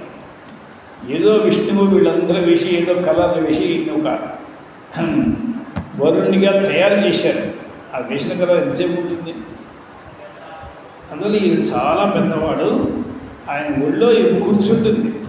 ఈమె ఎప్పుడు బాల. ఈమెకి శ్యామ అని పేరు. శ్యామ అనే శబ్దానికి అర్థం ఏంటంటే షోడశ వర్షీయ. 16 సంవత్సరాలు ఆమెకు ఎప్పుడూ దాటం. ఎప్పుడూ 16 సంవత్సరాల నిత్య యౌవనంలోనే ఉంటుంది. నిత్య యౌవన మాంగళ్య మంగళాయై నమో నమః. నిత్య యౌవనం అంటే ఈరోజు దాటితే కదా, ఎందుకు దాటదు అని ప్రశ్న వేసుకుంటే, మనందరి వయస్సుని సూర్యుడు ఉదయించి మన ఆయుస్సుని తగ్గిస్తున్నాడు. ఎవరైనా ఒకళ్ళు సూర్యోదయాన్ని ఆపగలిగినట్లయితే వాళ్ళ వయసు తగ్గదు. ఎలా తగ్గుతుందండి? ఎందుకంటే ఇవాళ ఒక రోజు అయింది, ఇలా 360 రోజులు అయినాయి, ఇలా 3 సంవత్సరాలు అయినాయి అంటే కదా వయసు తగ్గేది. అయ్యా సూర్యుడిని నేను ఇక్కడి నుంచి కలవచ్చను. ఇప్పుడు మనకి సూర్యుడు 100 రోజులు చేస్తున్నాడు. దేవతలకు ఏకం వా ఏతద్దేవా నామః యత్సంవత్సరః. మనందరికీ సంవత్సరం అనేది దేవతలకు ఒక రోజు. అంటే మనకి 365 సార్లు సూర్యుడు ఉదయించినట్టుగా మనకు తెలిస్తే వాళ్ళకు ఒక్కసారి ఉదయిస్తాడు. అలా వాళ్ళు 100 సంవత్సరాలు జీవిస్తారు. ఇప్పుడు పితృదేవతలు ఉంటారు, మన మాసం వాళ్ళకు ఒక రోజు. అందులో మనం ఏం చేస్తామో, పోయిన వాళ్ళకు మొదటి సంవత్సరంలో మాత్రం మాసం పెడతాం. వారు ఎప్పుడైతే సంవత్సరం అయిన తర్వాత దేవతల్లోకి వెళ్ళిపోతారో సంవత్సరానికి ఒకసారి పెడతాం. ఎందుకంటే సంవత్సరానికి ఒకసారి పెడుతున్నామంటే అర్థం రోజు పెడుతున్నామని అర్థం. వాళ్ళ సంవత్సరం, వాళ్ళ రోజు మన సంవత్సరం ఒకటి అవుతుంది. అందువల్ల మనం రోజు పెడుతున్నట్లే వాళ్ళకి. ఇది దేవతల స్థితి. ఇక బ్రహ్మగారికి ఈ దేవతల సంవత్సరం ఆయనకు ఒక రోజు, దేవతల సంవత్సరం ఆయనకు ఒక రోజు. ఇది బ్రహ్మగారి స్థితి. ఇక అమ్మవారి స్థితి ఏమిటది? ఇటువంటి బ్రహ్మకు పూర్తిగా 100 సంవత్సరాల ఆయుస్సు. ఈయనేమిటి, ఒక కల్పకాలం ఉంటాడు, మళ్ళా ప్రళయమైన తర్వాత నిద్రిస్తాడు. ఈ కల్పం ఎంత అయితే అప్పుడు అహోరాత్రం అయింది, 24 గంటలు అయింది ఆయనకి. ఒక కల్పకాలం అంటే ఎన్ని చతుర్యుగాలు ఉంటాయి దాంట్లో. ఈ చతుర్యుగాలన్నీ గడిచి ఒక కల్పం అయితే అప్పుడు మళ్ళా రాత్రి నిద్ర అయితే ఒక రోజు అయింది ఆయనకి. ఈ రోజులు ఇలా 360 రోజులు ఆయనకయ్యి, మళ్ళీ ఆయనకి 100 వయసు ఉండి, ఆయనకి అపమృత్యువులు అంటున్నాయి లేవు, యాక్సిడెంట్లు ఆయనకేం లేదు. ఆయన 100 సంవత్సరాలు శుద్ధంగా జీవిస్తాడు. ఈయన్ని చూచి అమ్మవారు అన్నది, హే బ్రహ్మన్, నీ వయస్సు ఎంతో తెలుసా? మొత్తం అసలు నీ ఆయుష్యే ఎంతో తెలుసా? తవ ఆయు మమ నిశ్వాస, నా ఒక నిట్టూర్పు నీ మొత్తం ఆయుష్రాంతి. ఈమె ఒక నిట్టూర్పు ఈ బ్రహ్మగారికి ఆయుష్ అయితే, ఇప్పుడు ఈమె వయస్సు ఎంతని మనం ఏం కట్టగలం, ఏ రకంగా క్యాల్కులేట్ చేయగలం? ఒక రోజుకి ఎన్ని నిట్టూర్పులు అవుతాయి అంటే ఎన్ని బ్రహ్మలు తిరుగుతారు? ఇలా ఈ మధ్యలో అధిక మాసాలు ఏ రకమైనటువంటి మనం క్యాల్కులేట్ చేయగలం? అందువల్ల ఈమె నిత్య ఇటువంటి ఆయుస్సు కలిగింది. కానీ అంటే ఇప్పుడు నిత్య యౌవనం అనేది ఆయన చెప్పచ్చు. నిత్య యౌవనం అంటే ఆమెకు ఈ నిట్టూర్పులు గడిచి ఎన్ని నిట్టూర్పులు ఇస్తే, ఎన్ని బ్రహ్మగారులు ఇస్తే ఒక సూర్యుడు ఉదయించడానికి వీలుందో తెలియదు. అంటే ఇదేమిటండి, సూర్యుడు ఇన్ని రకాలుగా ఉంటాడా? సూర్యోదయం మనకి విడిగాను వాళ్ళకి విడిగాను ఎలా అవుతుంది అంటే, మీరు ఒక విషయం చూసుకోండి.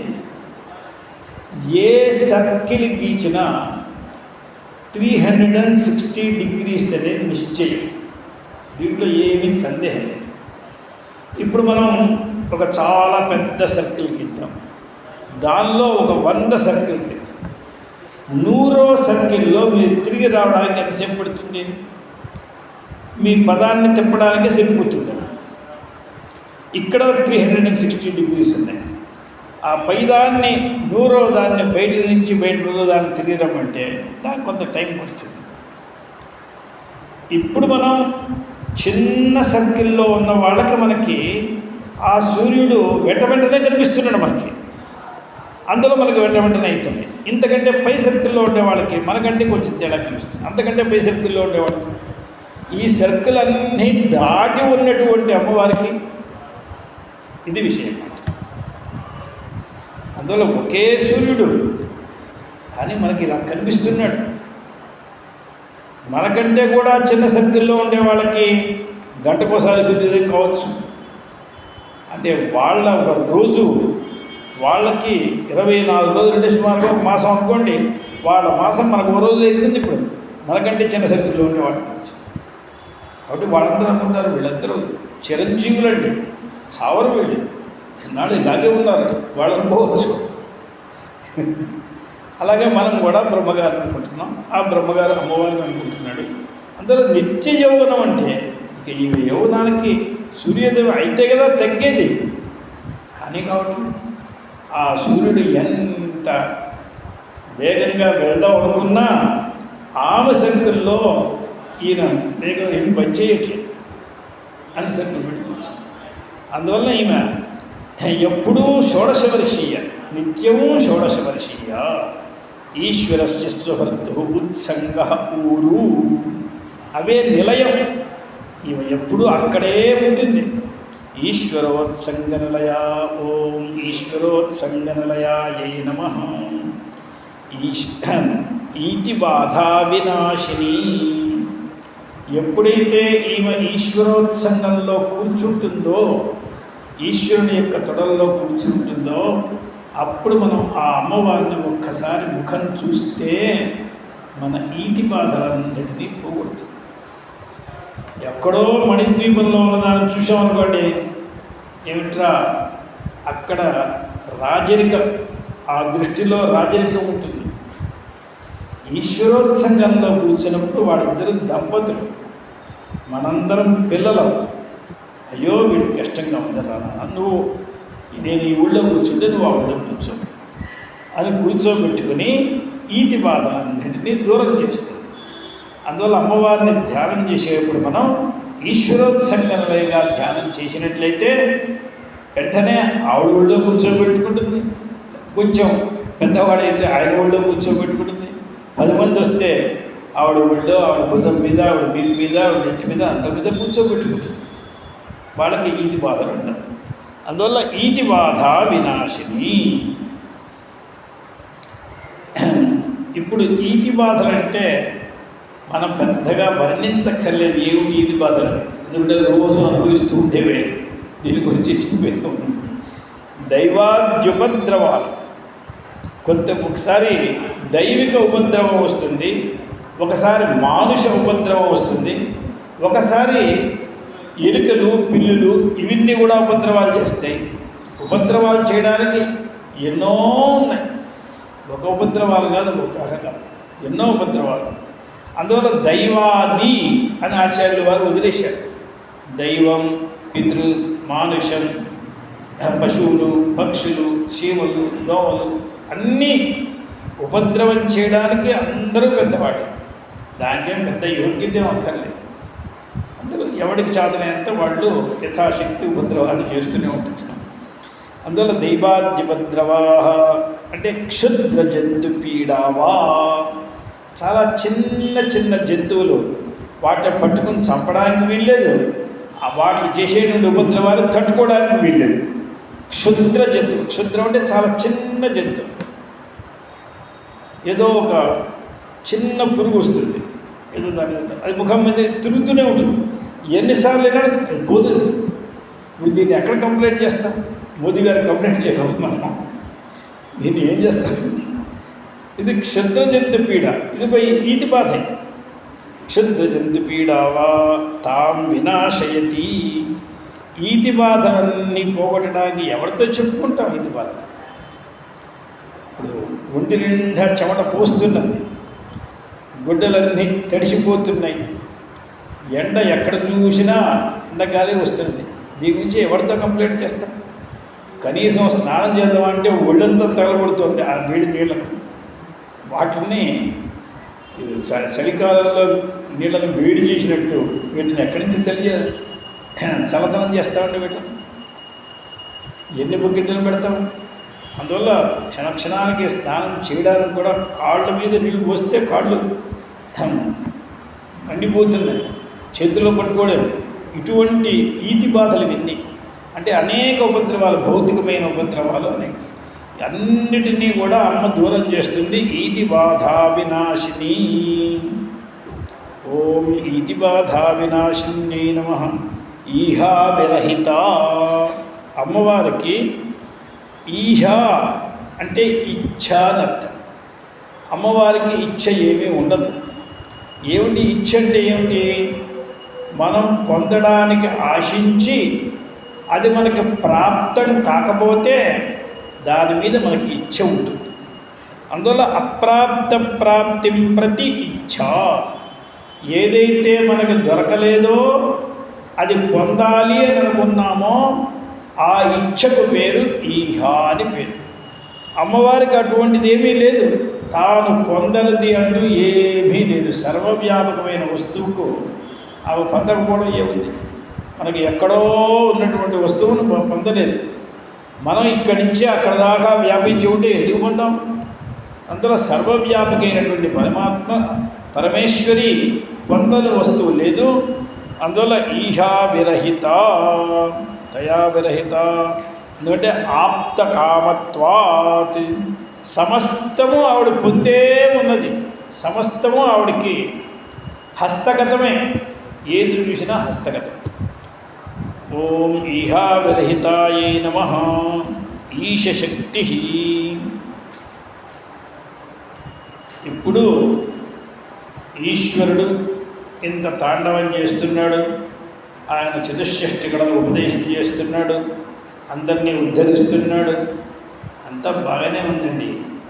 ఈయనకి ఈ శక్తి ఏమిటి? ఎక్కడి నుంచి వచ్చింది? ఏమీ లేదు ఆయన, అంతా అమ్మే. ఈయన బోడాశంకరుడు, ఈయన దగ్గర ఏది లేదు. ఈశ్వరునికి ఉండేటువంటి శక్తి అమ్మవారే. ఈశశక్తి. ఈశస్య శక్తి అంటే సర్వజ్ఞత్వాది స్వరూప సామర్థ్యం.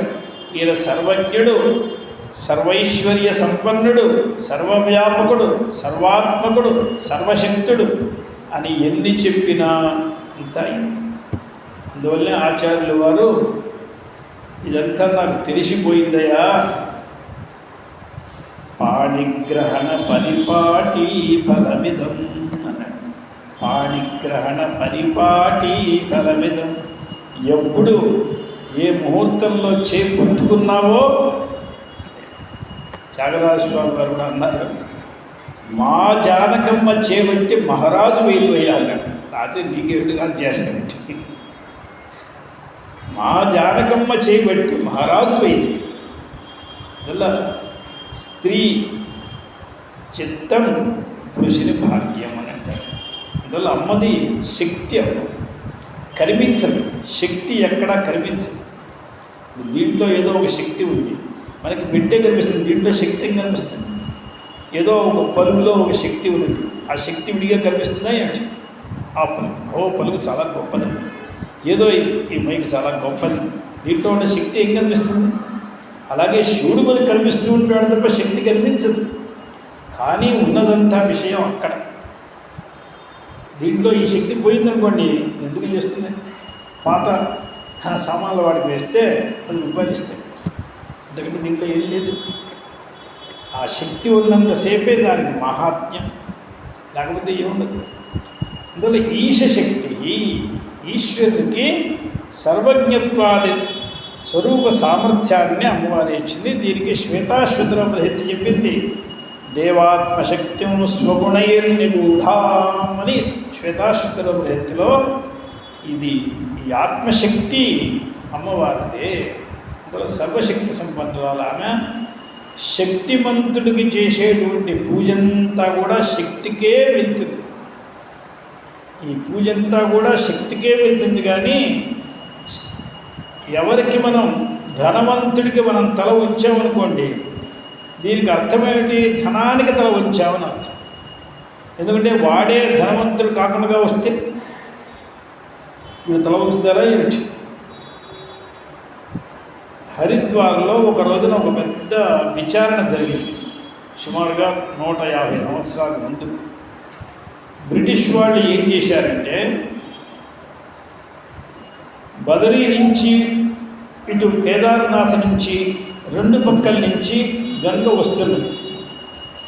ఒక పక్క నుంచి అలకనంద, మరో పక్క నుంచి మందాకిని, ఇంకో పక్క నుంచి భాగీరథి, ఇలా వస్తూ వస్తూ మొత్తం అన్ని ప్రయాగాలు, రుద్రప్రయాగ, అప్రయాగ, అన్ని ప్రయాగాలు అయ్యి హృషికేశ్ నుంచి హరిద్వారంలో భూమి మీద పడింది గంగ. అందువల్ల హరిద్వారానికి పేరు గంగాద్వారం అని పేరు. ఇది గంగాద్వారం. అక్కడ పడితే అక్కడ చాలా నీరు ఉన్నది. వీళ్ళు ఏం చేశారు? అగ్రికల్చర్ ల్యాండ్నంతా కూడా సరిచేయాలి అని అక్కడి నుంచి వీళ్ళు ఒక కెనాల్ ఆరంభించారు. వాటికి కూడా ఆ కెనాల్ కనిపిస్తూనే ఉంటుంది మనకి. ఆ కెనాల్ని ఆరంభిస్తే అప్పట్లో ఉండే అక్కడ వాళ్ళందరూ దీన్ని విరోధించారు. ఆ విరోధించిన వాళ్ళల్లో రైతులు కూడా ఉన్నారు. ఎవరో ఒక అగ్రవర్ణం వాళ్ళైతే వాడు లెక్క చేసేవారు కాదు. మొత్తం సంస్థ అంటే వాళ్ళకు కూడా మీటింగ్ పెట్టాల్సి వచ్చింది. పెట్టి వీళ్ళని ఏదో కొంచెం సర్ది చెప్పాలి అన్నప్పుడు వాళ్ళు ఆ తెల్ల దొరల్లో వాడు కలెక్టర్లు కదా, అప్పుడు పెద్ద పెద్ద అధికారులు, అప్పట్లో వాళ్ళే సంస్థ.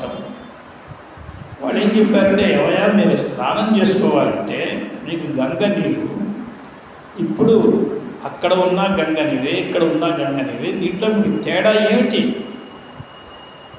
గంగ నీరుని ఏమన్నా మేము మార్చామా? అక్కడ పోయేటువంటి అలసకలో పోయేదాన్ని ఈ దీంట్లోకి మార్చాం. ఎందుకంటే మేమేమి తాగలేదు కదా. జంధమునిలాగా, అగస్త్యమునిలాగా మేమన్నా గంగని తాగేసామా? మీ గంగ మీకే ఉన్నది. దాన్ని రూట్ మార్చాం.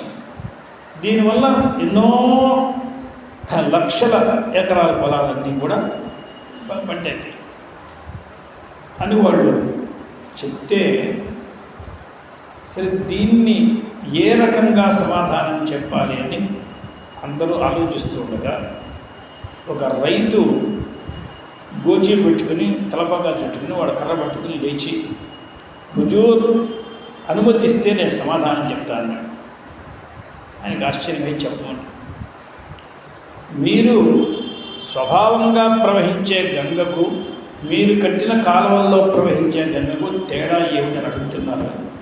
ఏమిటి తేడా అంటే, ఇవాళ మీరు వస్తే మేమందరం చేతులు పెట్టుకొని నిల్చున్నాం.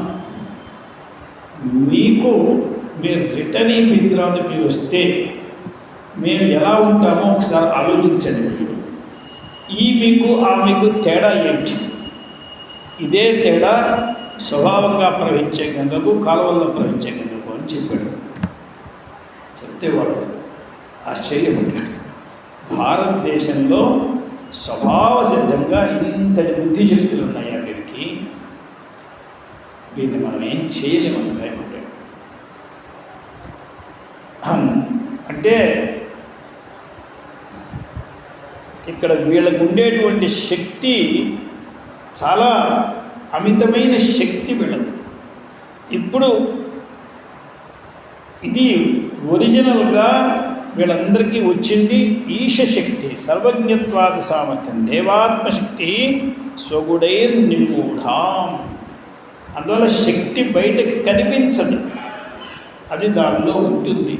అది ఆ శక్తి ఎలా ఉంటుందో, అందువల్ల అమ్మవారు ఈశ్వరుల్లో ఉంటూ ఆమె శక్తి స్వరూపిణిగా ఉన్నది. అందువల్లనే వీళ్ళిద్దరికీ అన్యోన్య సంబంధం అనేది, వీళ్ళిద్దరినీ విడదీయడానికి వీల్లేదనేది. శక్తిమంతులు కాబట్టి అందువల్ల ఓం ఈశశక్త్యై నమః. ఈషత్ స్మితానన నమః పార్వతీపతయే. హర హర మహాదేవ్.